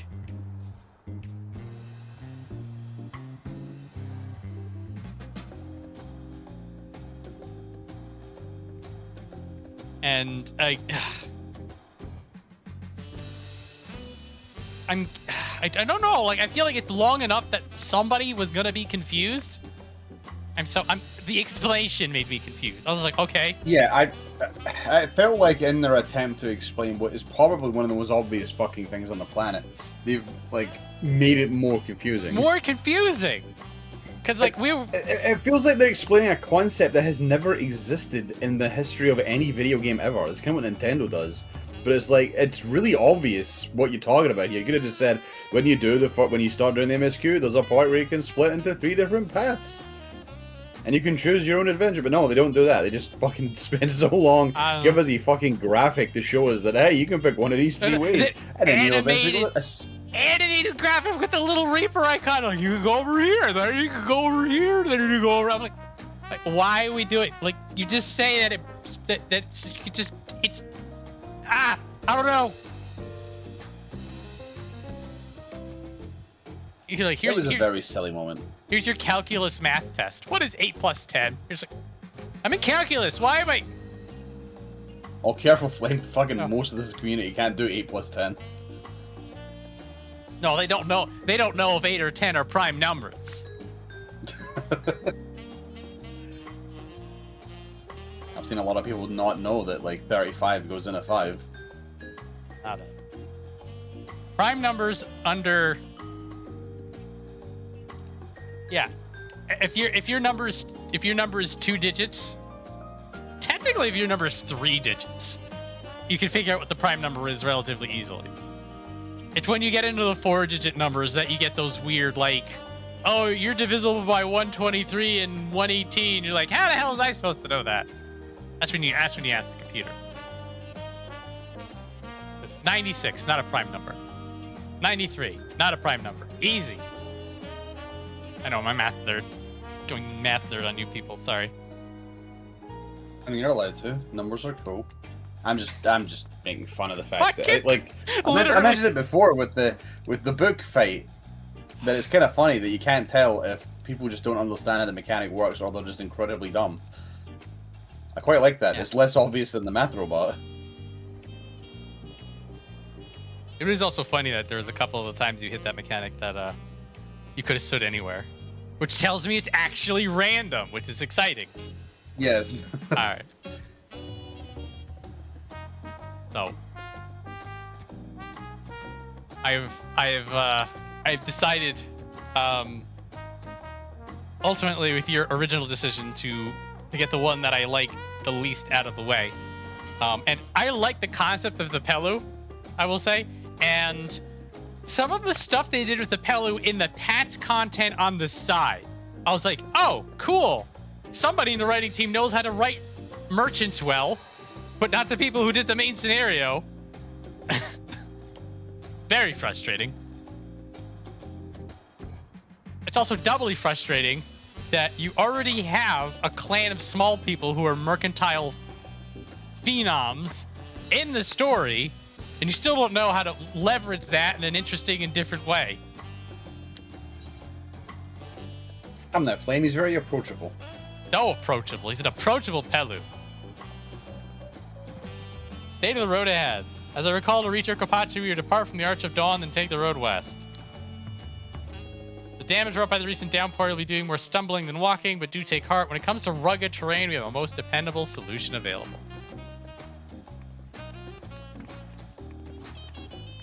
Oh, are we getting our alpaca lore? We'll be back to you later. Don't worry, I'll just stand here and not move for the entire time. Hello. Tom-de-tom. Dum-de-dum. This actually makes a lot of sense for him to be standing here doing nothing.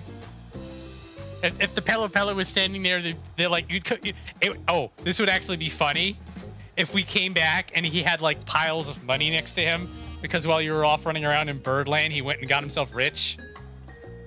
That would actually. Why am I not writing this story? That'd be a bit. Hire him. He's available. God, I'm right here, dude. Look, I'm working on my own video game, but if Square Enix comes to me and says I'll be main scenario writer for something, I'll consider putting my video game project aside.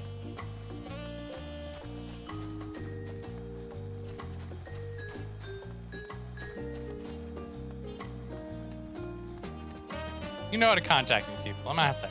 My people will talk to your people. It'll be great.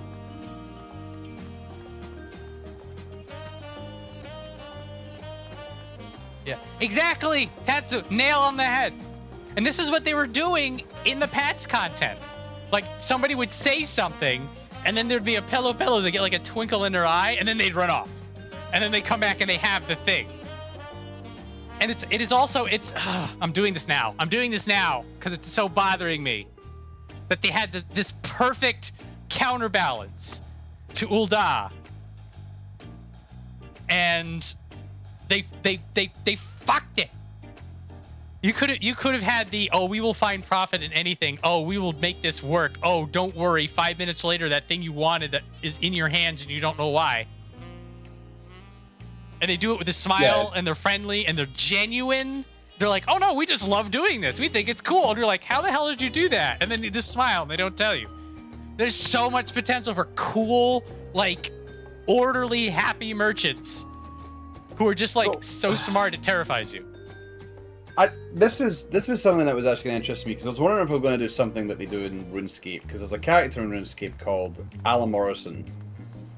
And if you have any money in your inventory, if you're talking to Alan Morrison about anything, he will guaranteed sell you an item, no matter how garbage it is.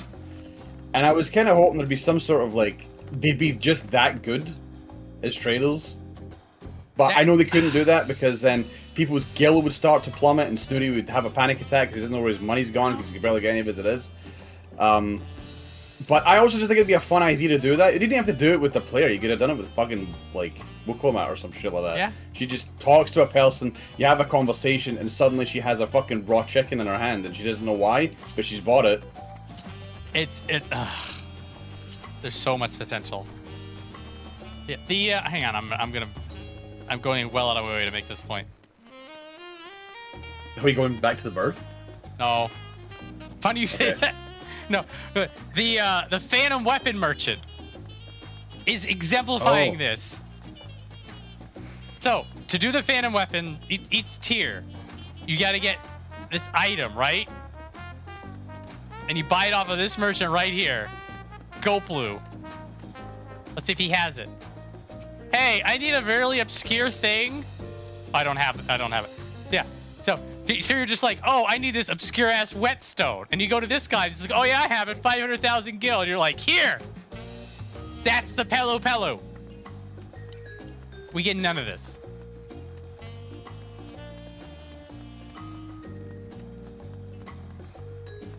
And then you have the Ul'dah who are just like money and riches at any cost, and it's fun and interesting because then you have the ones that are honorable, and then you have dishonorable, and then you have the Syndicate who are like shadow ruling everything.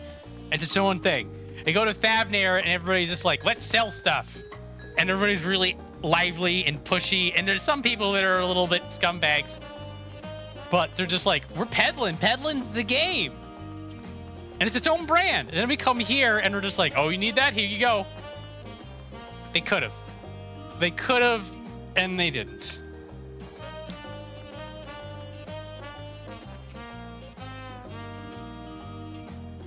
It's weird to me. I think it's just because, like, I wasn't really thinking about it, because I never really think about it the first time I go through a storyline, but I didn't let a lot of things bother me in this story until I got to the end.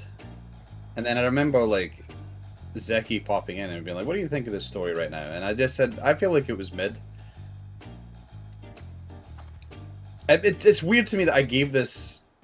I think it's because I've had so much high standards for this game and so much good shit from this game that I kind of shoved away a lot of stuff. But then when I actually sat down and think about it, there's a lot of bad shit in this, and I'm not going to go to Evercold with this big fucking chip on my shoulder and...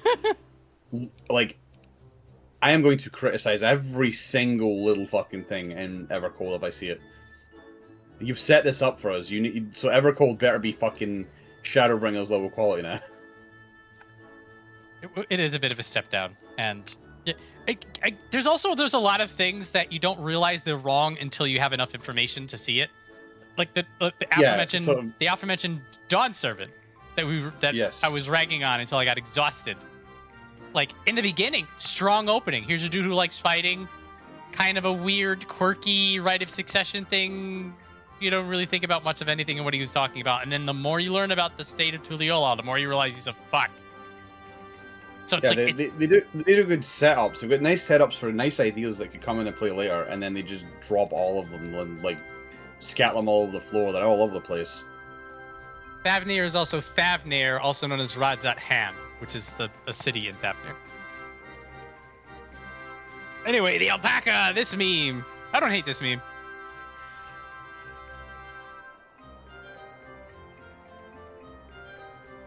I kinda am mad about it. It's a bit drawn out, but it's not. It's inherently not bad. I'm just gonna mad about it because it's such an alpaca meme, and I think it might have been a little funnier if anybody else got the alpaca treatment, but it's only Wooklamot that gets it. And I know why they're doing it that way, but Talking about alpacas, guys, they're like, oh, the alpacas are like chocobos. Oh, we yeah. don't have alpacas? Oh, no, we're only...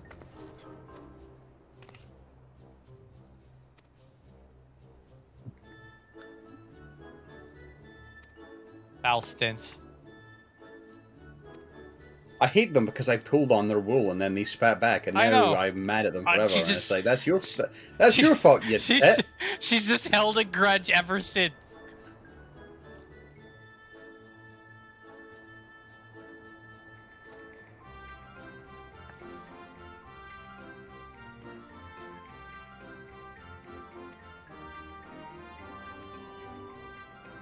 Oh, here we go. Take my payment now.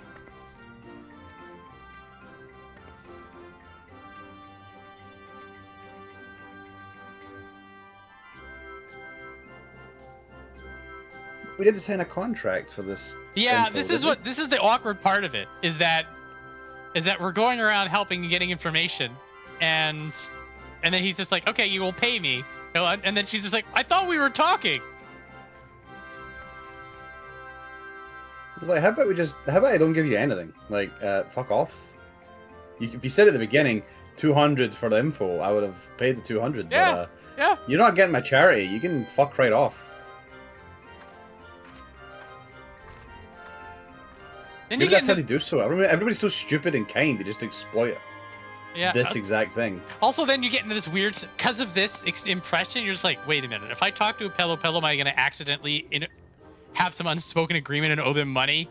It's very awkward. Well, we're thankfully smart enough we wouldn't do that. No, we wouldn't. But like, we could have stepped in for Wooklamot there and been like, we're not paying this. Well, but it's funnier to watch her just waste our money. Yeah. Well, at this point, we're like, okay, hang on, is this a culture thing? Also, we don't know what her and Wooklamot talked about, or him, or whatever the Pello is. So like, there's plausible deniability in this specific situation. But yeah, but then the general impression is like, wait a minute, do these people try to scam you? I mean, they're not going to scam the Warrior of Light. I'm just pointing at the sword, but now we're going to ride alpacas. Alpacas are so important.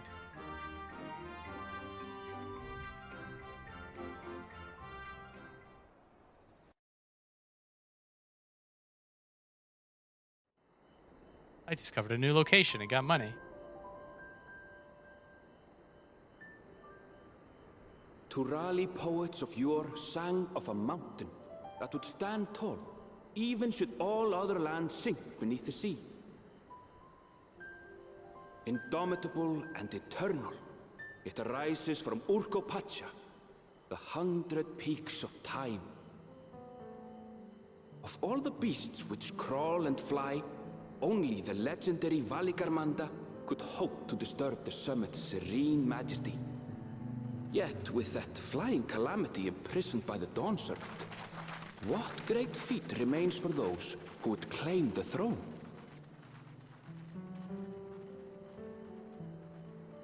It's a cool mountain, I guess. Scenery is good in Dawntrail. Nice skyboxes.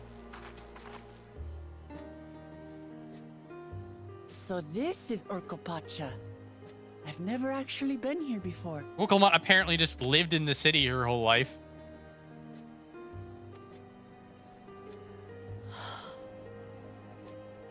The air is crisp and clear. Mountains everywhere you look. That one massive peak in particular has quite the presence. It puts me in mind of Som-Al. Did they do this shit in other expansions? That they look around and they comment on the skybox? I don't think they did. I don't think they did. They might have a little bit in Shadowbringers, maybe? Nah, I just don't remember if they did. I feel like they were going to do it anyway. They would do it there. Like, they did this. They did this coming into. They did this coming into Tuliolal, and I'm sort of just like, yeah, I know, capital city. You know, don't have to jerk him off too much. But now I'm sort of just like, hey, wait a minute, are we gonna do this every time we go somewhere? Remember the better expansion from the past? LOL. The tallest mountain in Yogg-Tural. Its sheer height makes it an imposing climb. But there are other reasons the ambitious keep their distance. Oh? Do tell. Where to begin? Excuse me, but you're Wuk Lamat, are you not? I hadn't thought to encounter one of the Dawn's promise here of all places. Hey there, handsome.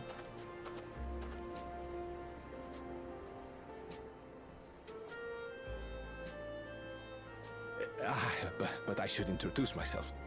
I am Bol Nok, a weaver by trade. You'll do the weird, like, light eye makeup thing. I get used to it. Well met, Bolnok. We're on our way to Watranpello. Oh, truly. I've just come from there, as it happens. I'd asked the Pelu who sell me their wool to give me a tour of their alpaca ranch. The head rancher and I shared a bottle of mezcal while he explained the finer points of wool production. Mezcal? Is that a local beverage? It's an Urgopacha specialty. A spirit made from distilled agave heart juice. Yes, and it must have done wonders for my mood, for I tripled my usual order of alpaca wool.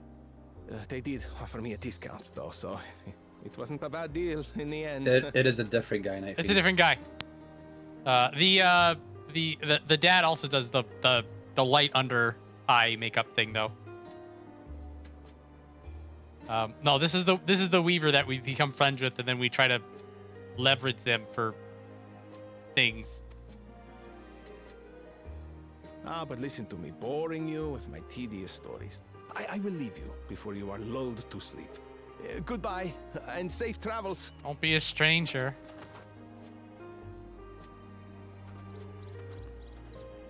Oh, silly me. I almost forgot to say the thing I actually wanted to say. Peace for Tural. I agree with your vision, Third Promise. You have my support in your bid for the throne. For becoming friends with people so that you could leverage them for things. I felt so bad for this guy. Because there's this point where he's like putting I gather from his tale, we would be foolish to underestimate Pelu merchants. He's putting like a sizable investment in you guys, and you're just like, I don't know if this is gonna work. And like at that part of the story, I'm like, there was a real part of me. I was just like, can I just pull him aside and hand him like 1 million gil and be like, just in case it doesn't work out, here you go. Yes. We sort of did like lean on him a lot. Made me uncomfortable. Can be found everywhere in Tural, traveling from place to place on their sturdy alpacas. They are effusive and engaging speakers, and many's the customer who's been talked into spending more than they bargained for. They won't find this customer so easily charmed. They found her easily charmed. I hate the way that was set up. It fucking pisses me off. Watranpello's down the path, off the main road. Don't get lost. It's very Naruto. Sort of shonen protagonist. Well, I'm not like that. It's right there. Oh my god. Oh my god. Don't get lost off the path. It's right there. So I have a big memory of this actually being a little amusing, because I actually think on the other path, I think there was an A rank that was on the other path when I was doing this, which was quite funny.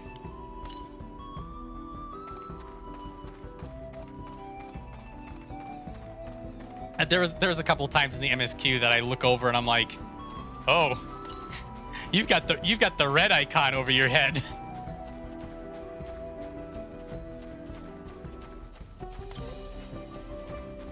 I'm doing this first. You can't stop me.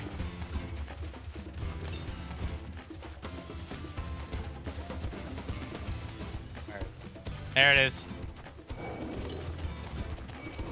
This is the last time I get to do this until Evercold. Yep, and then they remove half of them and make it really easy. Actually, hang on. I should check that.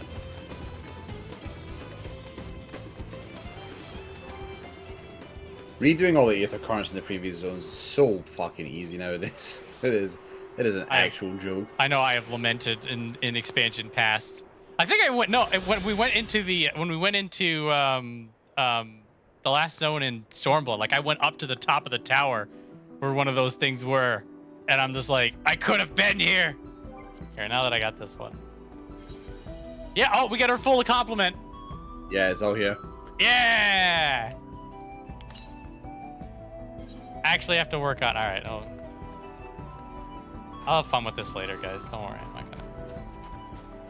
Well, we can't even get them all anyway. But... Yeah, because they're over by the goblins.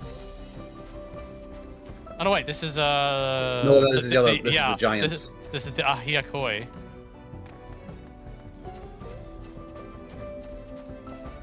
Can't wait to get up there and then fucking lose my marbles. As if I've not already lost them.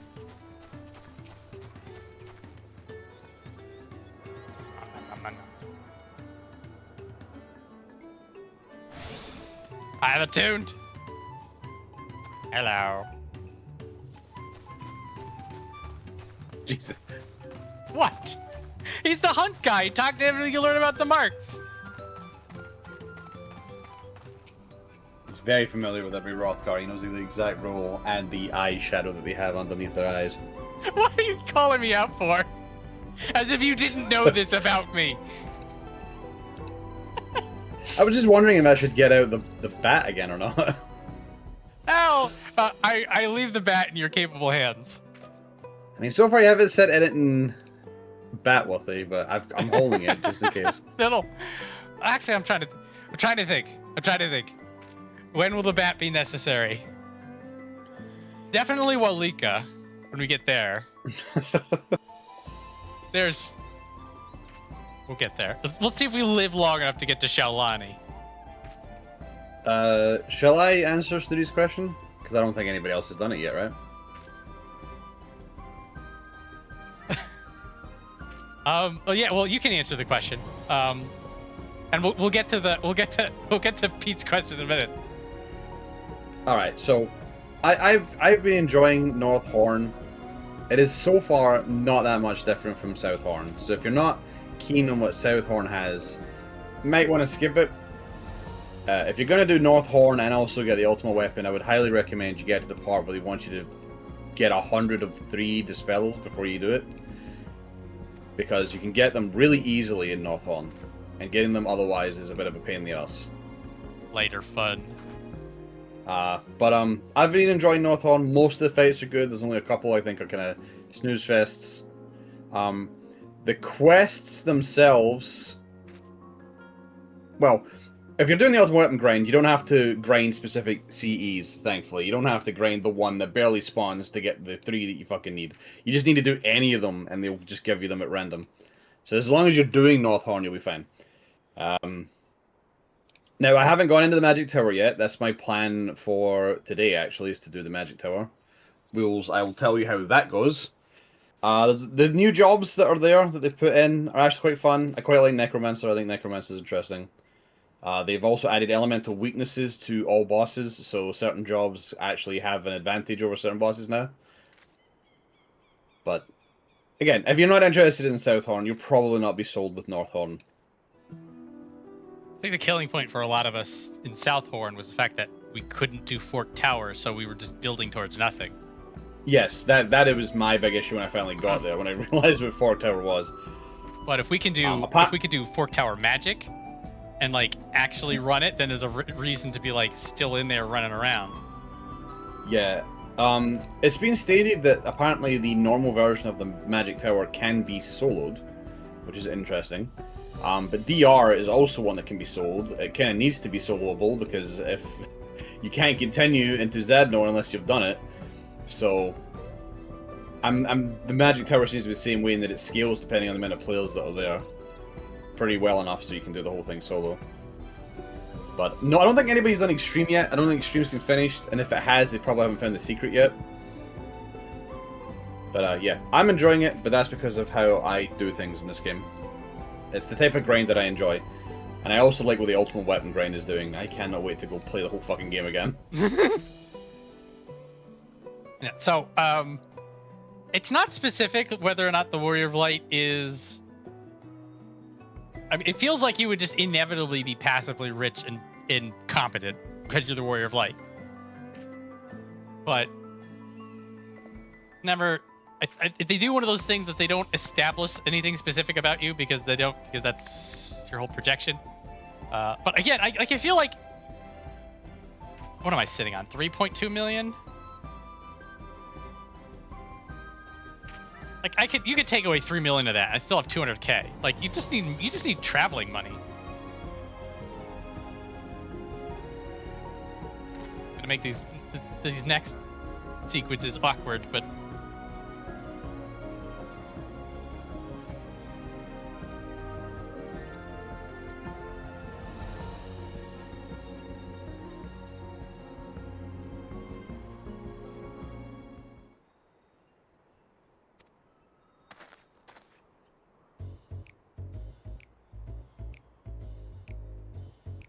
Oh wait, oh yeah, that's actually something they didn't fix. I actually forgot about that.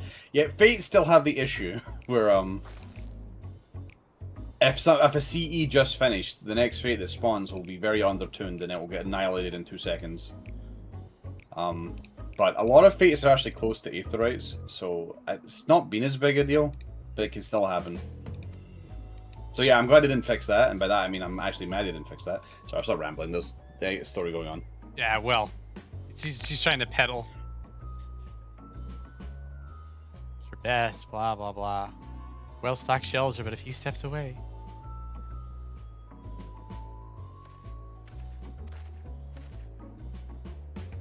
What did we just talk about? Oh no!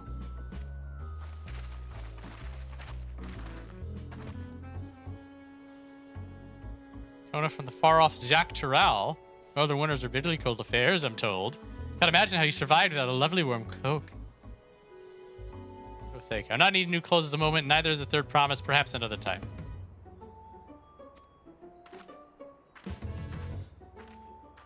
Tried to get him.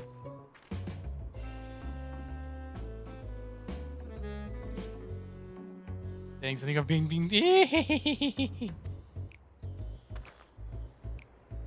Other people live for bringing happiness through trade. They won't cheat you or sell you defective goods. They will, however, disarm you with their deft turns of phrase, and unwitting customers fall prey to this affable approach time and time again because they're just so stupid. To be fair, in the land of the blind, the one-eyed man is king. Only recourse is a clear and firm refusal. They won't pursue the matter should you make your disinterest plain.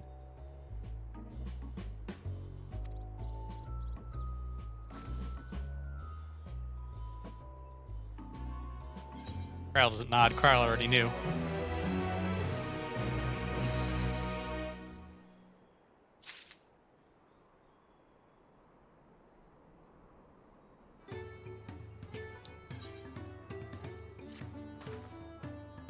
Alright, now let's go find the Elector.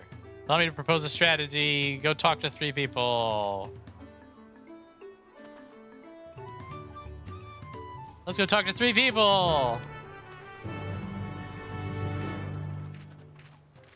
Every single time. Every single fucking time.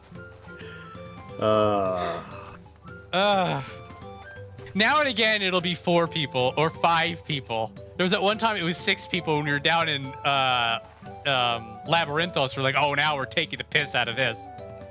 We're just gonna let this piano trill drill into our ears, or we look for the hiding people to talk to. But when it's a default, when you just gotta talk to people.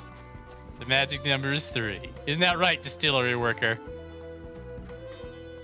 Here for the ride of succession. I don't care what's thrown as long as they keep Terrell peaceful. And to not be in a mood to relax and sip our excellent mezcal once arrows and spears start flying. Would you like a cup? Oh, say no. We don't want to drink. We're busy. Freshly returned from my trading route. I heard that there's a contest afoot, but not much else. Our head ledger could probably tell you more about it. It's still amusing to me that everybody wears red unless you're somebody important. Then you get to wear a different color.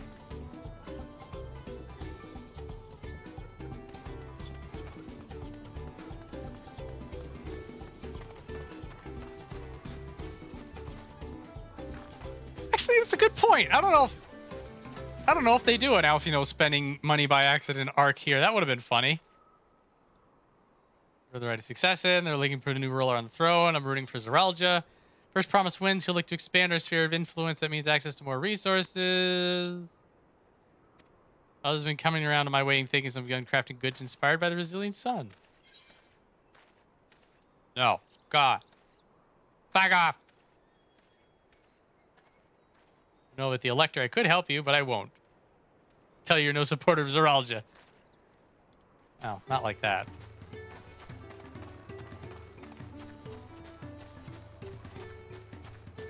Yeah. Oh, look, you're wearing pink! You must be fine! I'm the girl one. I know, the Princess Peach. This is some Smurfette shit. Everybody else is a guy.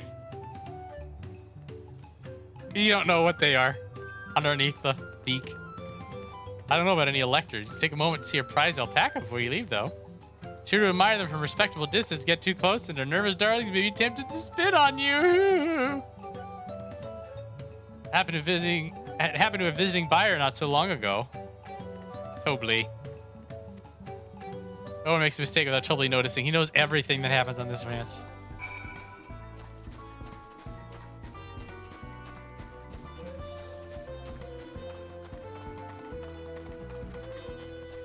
Oh no, he's impatient.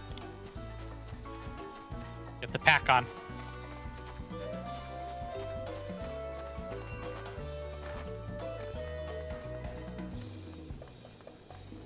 Hello again.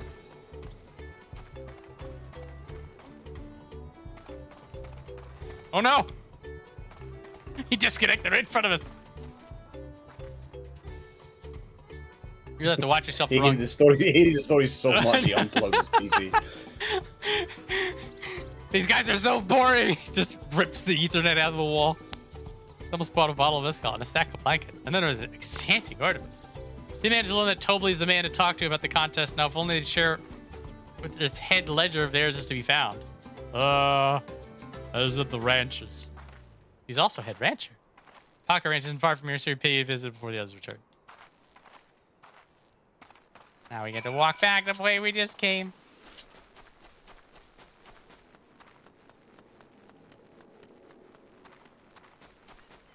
Oh, shoulder clipping through this hat is killing me on the inside. It really is bad when you run, so, especially. Your shoulder blades are also all the way through it. This hat, I like this hat. It's so flowy. It's got the big flower, like standing still. It's very nice, and then you just go like this, like yeah, running is If horrible. only you had a big long neck to keep yourself away from those shoulders. So I tell you, look so daft while running. There's no clipping at all. Big enough neck. Should have thought of that. Tut tut.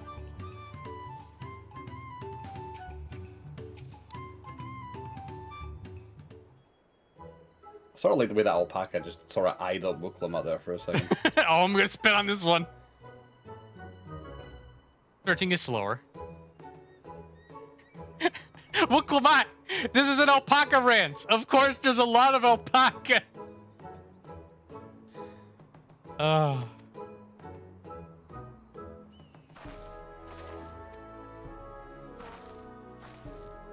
The Warrior of Light looking along, like, oh, this one's gonna be good.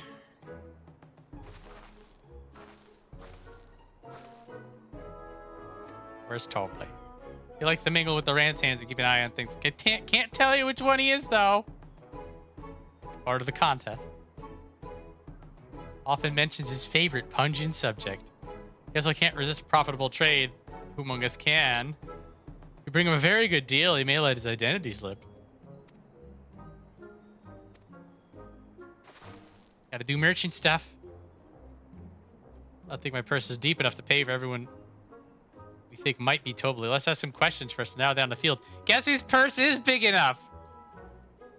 That one. This one. How much money do you need? Let's just make this over with. It's under 1 million gil, I won't even notice. We gonna talk to 3 more people? 4 people! Oh, this is a serious investigation, guys. Oh, we are really going into it. Obviously, I'm not Tobly. Got him.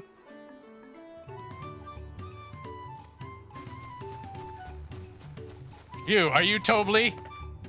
Beast regards you with wary eyes and a twitching jaw. Backing away slowly may be the wisest course of action.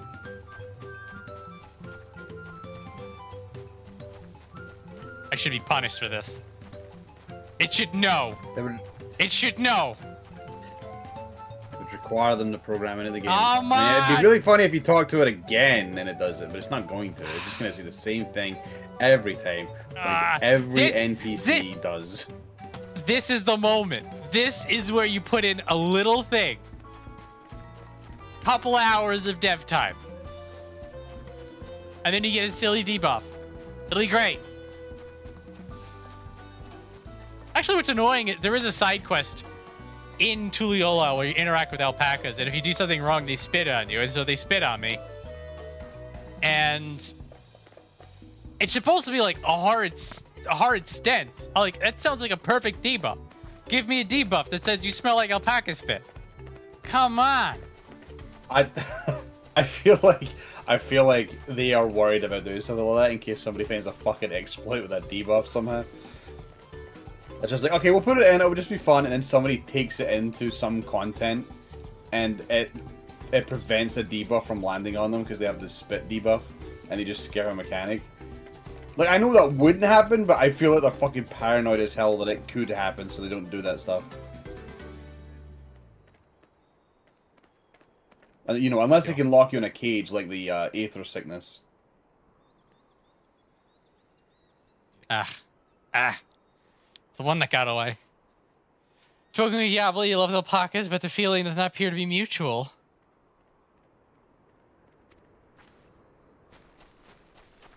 The nonchalant rant hand. My Tobly? Yes, that's me. Excellent work. From the third promise of our entourage. Sharp instincts. So we commence the right of succession then. Wait, really?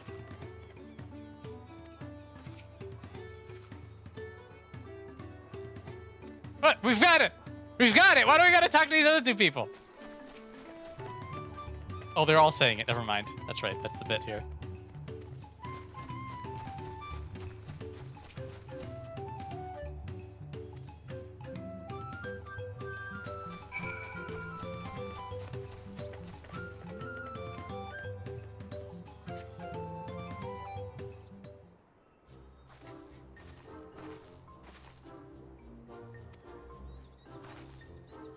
What are my suspicions?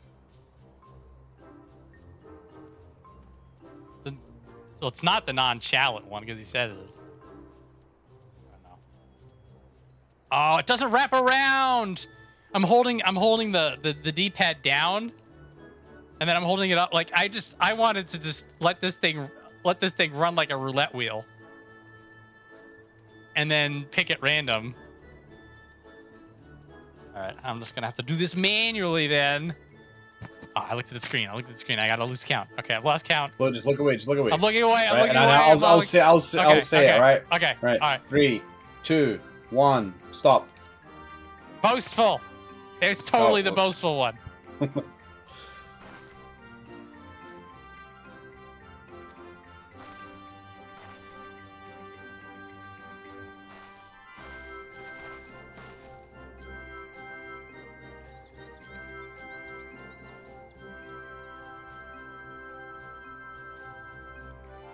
Agree to your trade. He's not it. You're not him. I trusted you. 300. How much money did you give them?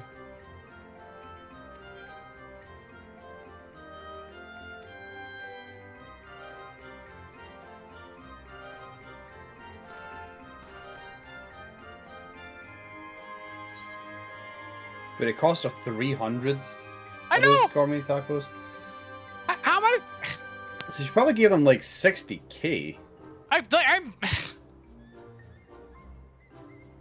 like, if like, it's not her. It's not in her nature to be hyperbolic or sarcastic. So like, she legitimately gave them like 300, 600 bucks.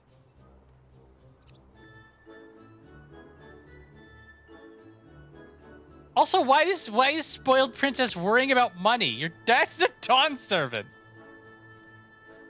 So what? 300 tacos? Oh no! It's just a taco tragedy.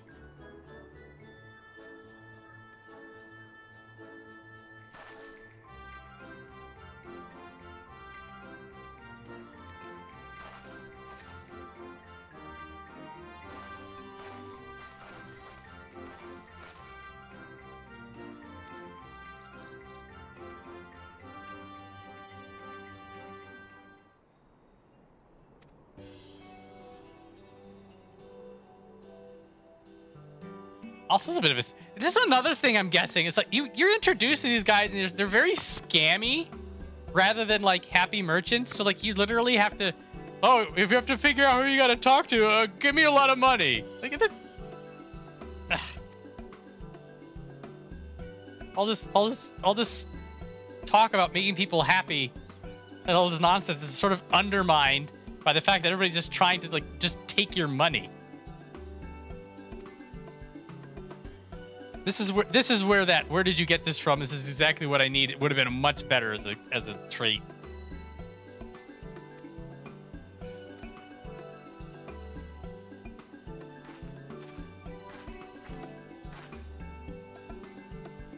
Found you fair and square. But she did.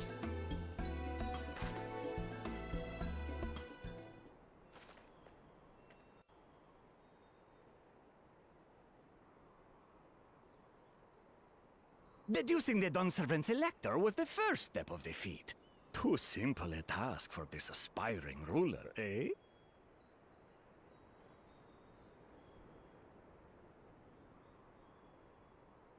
Yeah, this is the problem, is that they're, after the fact, they're more like the way that they should be, and then you come in here and they're like, oh, they love people, making people happy through trade, and they express things through trade. And then so much of these opening interactions, you're like, your haunches are up. You're just like, no, you will not scam me. You will not take my money. You're just like, these people are jerks. Let's just punch them. And then it's later on that you're just like, oh no, that what we were doing before is just a bunch of bullshit. Just why couldn't you start with the good stuff? Right. Not hard at all.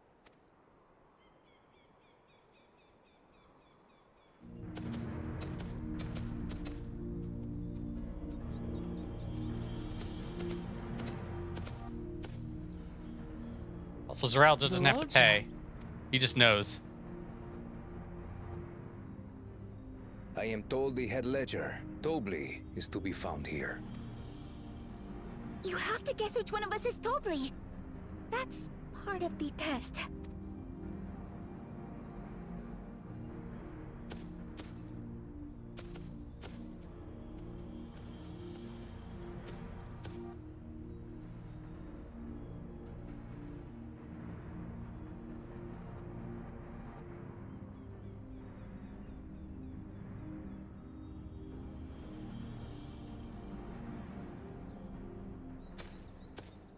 You're Tobli.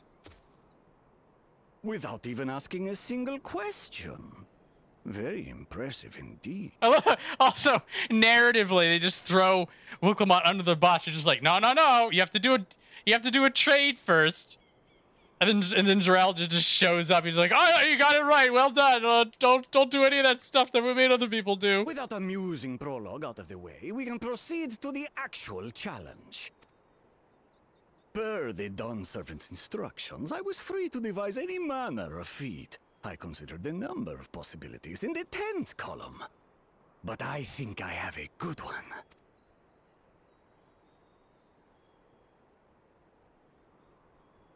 You must go forth and capture for me an alpaca.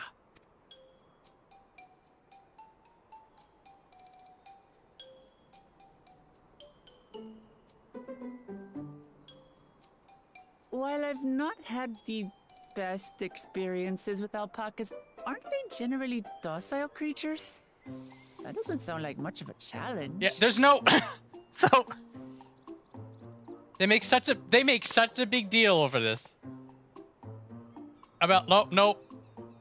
We're not going to tell you who he is until you figure it out, and the only way to figure it out is to do a business trade. And then, like, as soon as Zeralda shows up, that's thrown out the window. Ugh. Again, we're continuing to undermine these people. Pelo were just never given a chance. So much potential. Bring out the example!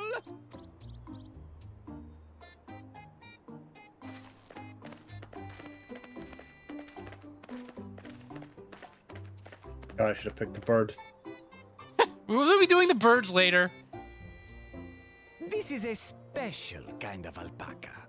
Would you please approach the animal, Third Promise? We need some LOL comedy moment. Please do so. Me? Well, it should stay calm if I stay calm, right? That's what Erinville said. Yeah. I am running the corrupted crystal side quest. I need to show you what they could have done. In the face! Ah! The little monster spat on me! Oh, that stinks! Look at the warrior of light selling this.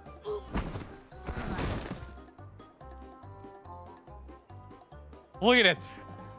Look at his selling. Alpacas are paradoxical creatures, being both extremely curious and extremely cowardly. Does not break into the laugh at all. She's just like, "Oh no, it's so horrible." Did they have vocal mass actress redo these lines as well? I don't remember it being this dramatic. I don't remember at all. I remember it being like rather calm and me being a little confused by it. So maybe they redid this. They might have. As you've all just witnessed. Has an awful stench. More evidence that the voice direction for this game is fucking awful. Half-digested food, you see, making it an effective deterrent against perceived threats. Wild valley breed like this one are especially timid and can therefore be quick to lash out. They're also especially hardy. Indeed. We take the rugged wild alpacas and breed them with our gentle domesticated stock. This produces the strong but biddable pack animals prized by our traveling merchants. Hey, imagine this is out of the rite of succession at this point. She's just dead on the floor from alpaca spit. Hey Zeralda, my employer just died. What are you doing? Oh, never mind. Zeralda, pretend I didn't say anything.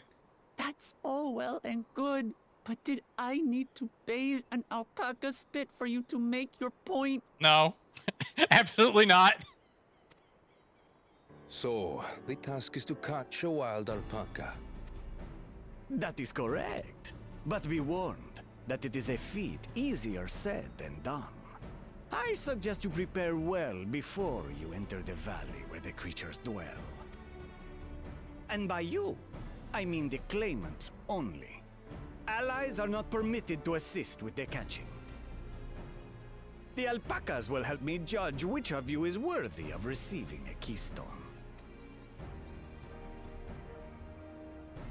So I'm to chase down a fluffy, spitting demon, and that somehow proves I'm fit to rule?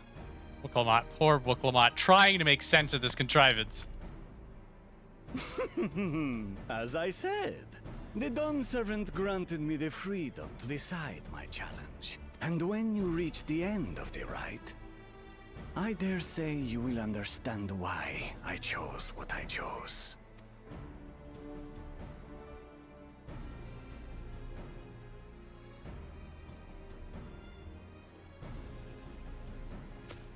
Very well.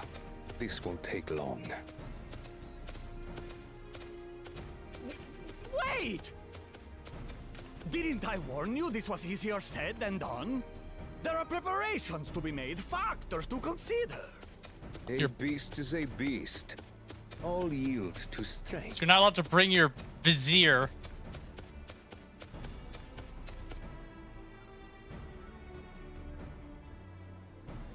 So far, this experience has done absolutely nothing to improve my opinion of alpacas. Viola's afraid that this bit's gonna run out of steam. But that doesn't mean I can't do this.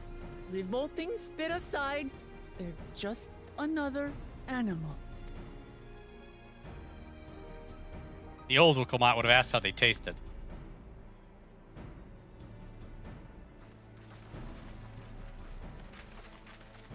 Are you all right, Wooklamot? We thought we heard you scream. The third promise does not scream. It was more of a startled yelp. We heard you screaming, so we very slowly walked over here without any concern. Thanks, Alfino. Scream, in other words.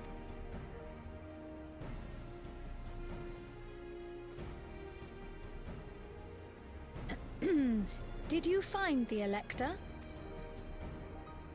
Oh, we certainly did.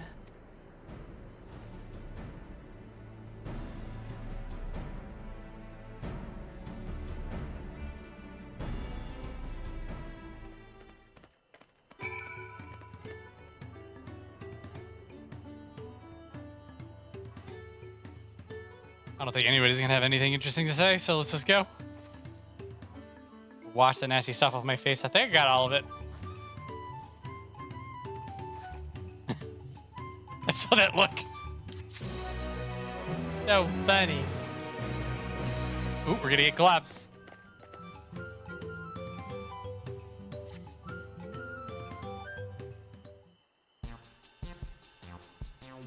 Wooklamot helped demonstrate the valley alpacas are wary of people. Getting close enough to catch one will not be an easy task. Might have warned me about that earlier. I have enough trouble with tame alpacas. How do you expect me to wrangle a wild one? The proper saddle. We infuse the leather with a relaxing scent that soothes the spitting beast. I want one. Forgot Frotman, we are a clan of merchants. If you want a taming saddle, you'll need to find a saddler and make them an offer.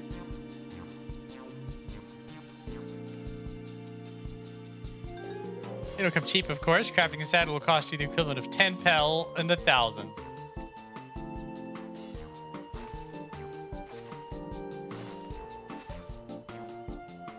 I get a yeah. I just threw the 10k I was carrying randomly around.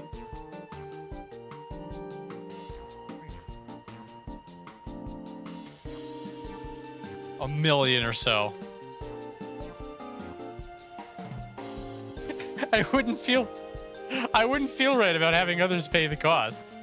It'd go easier, and we are here to assist the claimants, but we can't take your money. No, I have to do this. Why am I even fucking here? This was literally what I was thinking. I'm staring at the money in my pocket. I'm like, let's just move this along. Like, she still has to go. Hang on. She still has to go out into the goddamn valley, right? She still has to frickin' run around with a saddle and get spit on 20 times. It's not like we're depriving her of this contest. We just found there's this dumb inconvenience that we want to go away. But she wants the inconvenience. And so as a result, we have to wait for this to go by. So you already have these people that they're little... for people who are supposed to be pure of heart and enjoy doing merchant stuff, we are introduced to them as conniving, backhanded, and now exploitative. Oh yeah, these are great people to be around. Why are we here again? God's sakes. Look, Lamont, you go sort this out. I'm going to go back to the bud and see if he's had an independent thought. Really, we're like... Welcome to watching other people do things while you are told you can't participate. The video game.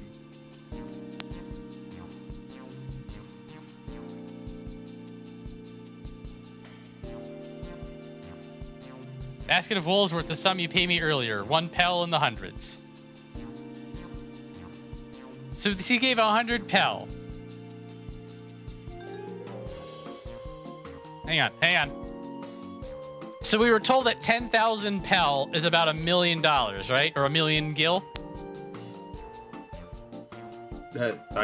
Maybe. I don't know. So then she was carrying like... Ugh, you know what? Never mind. Why am I even? She was carrying around like 100k on her, and she just threw it at people. 200k, she threw it at 2 people. Yeah, trade for valuable goods of something suitable to bargain with for the saddle. Think I can turn 100 pel into 1 million? That's 10,000 times more.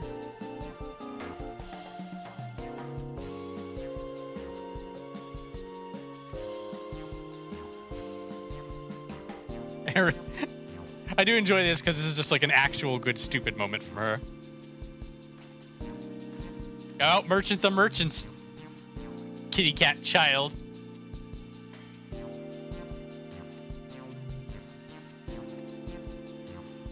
Let me help you with your deal making. Pablo, I work at the ranch hand, but also learned a lot about the peddler profession. Alright, if I aid them now, yes? I guided the claimants towards the first step of the feat, like you said. As long as Wilclamot goes alone to capture her alpacas, she's free to accept assistance from whomever she likes! Okay! I'm sitting here with my pile of goddamn money. This can be done now. Oh, no, I can't ask you to help.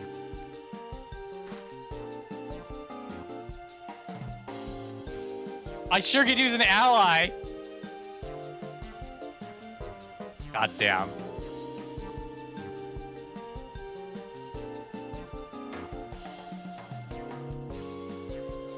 You know, I kind of wonder what Bakul Jaja did here. Now, I understand narratively why they broke it up, that like Bakul Jaja and Koana are over with the birds, and then it's Zeralja and Wuklamot here. Like, Koana, you can sort of hand wave this. You're just like, okay, yeah, sure, whatever. He figured out how to... He probably concocted some sort of an alpaca tranquilizer dart and then just shot it from halfway across the zone. But it's like, how did Bakul Jaja figure this out? You can't cheat off of someone's answers for running around. Then you fireball it. I don't know. Yeah, that's another...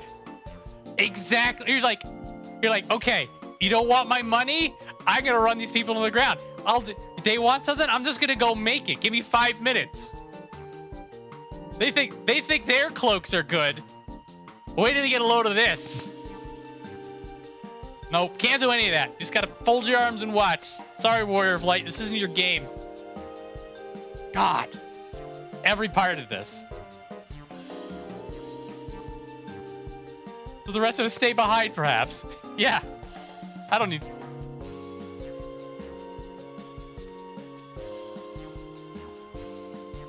Viola, I think you should go with Wuklamot.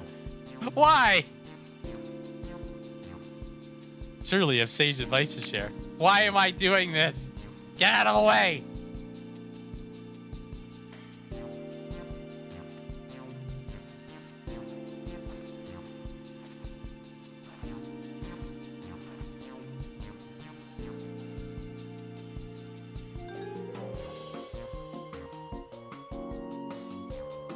Trading wool.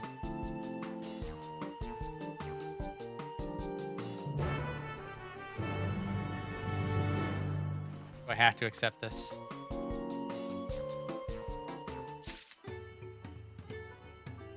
Aaronville, why did you do this to me? I don't want to be here. God, what a disaster. Alright, well, we're at time. Time to escape. My God, there's no escape. The only way out is through. Thinking about it, though, and I think I really am going to enjoy the birds a lot more. Having gotten through this. I won't have the specter of dread all the way through Akhanu, knowing that I have to come here. I'm just getting it out of the way. So, thanks everybody for hanging out. I am exhausted after all that bitching and moaning. I don't do it often. I'm sort of... I'm okay. I'm okay in short bursts, but for marathon gripes, just... I don't have the muscles. But I will be back next Wednesday for more of this. I will not be here Saturday. This Saturday. Whatever the hell this Saturday is. What's this Saturday? August 1, I'm not here. August 8, probably. And then August 5, yes. And that is the schedule. Alright, well, everybody, thanks for coming along, and I'll catch you later.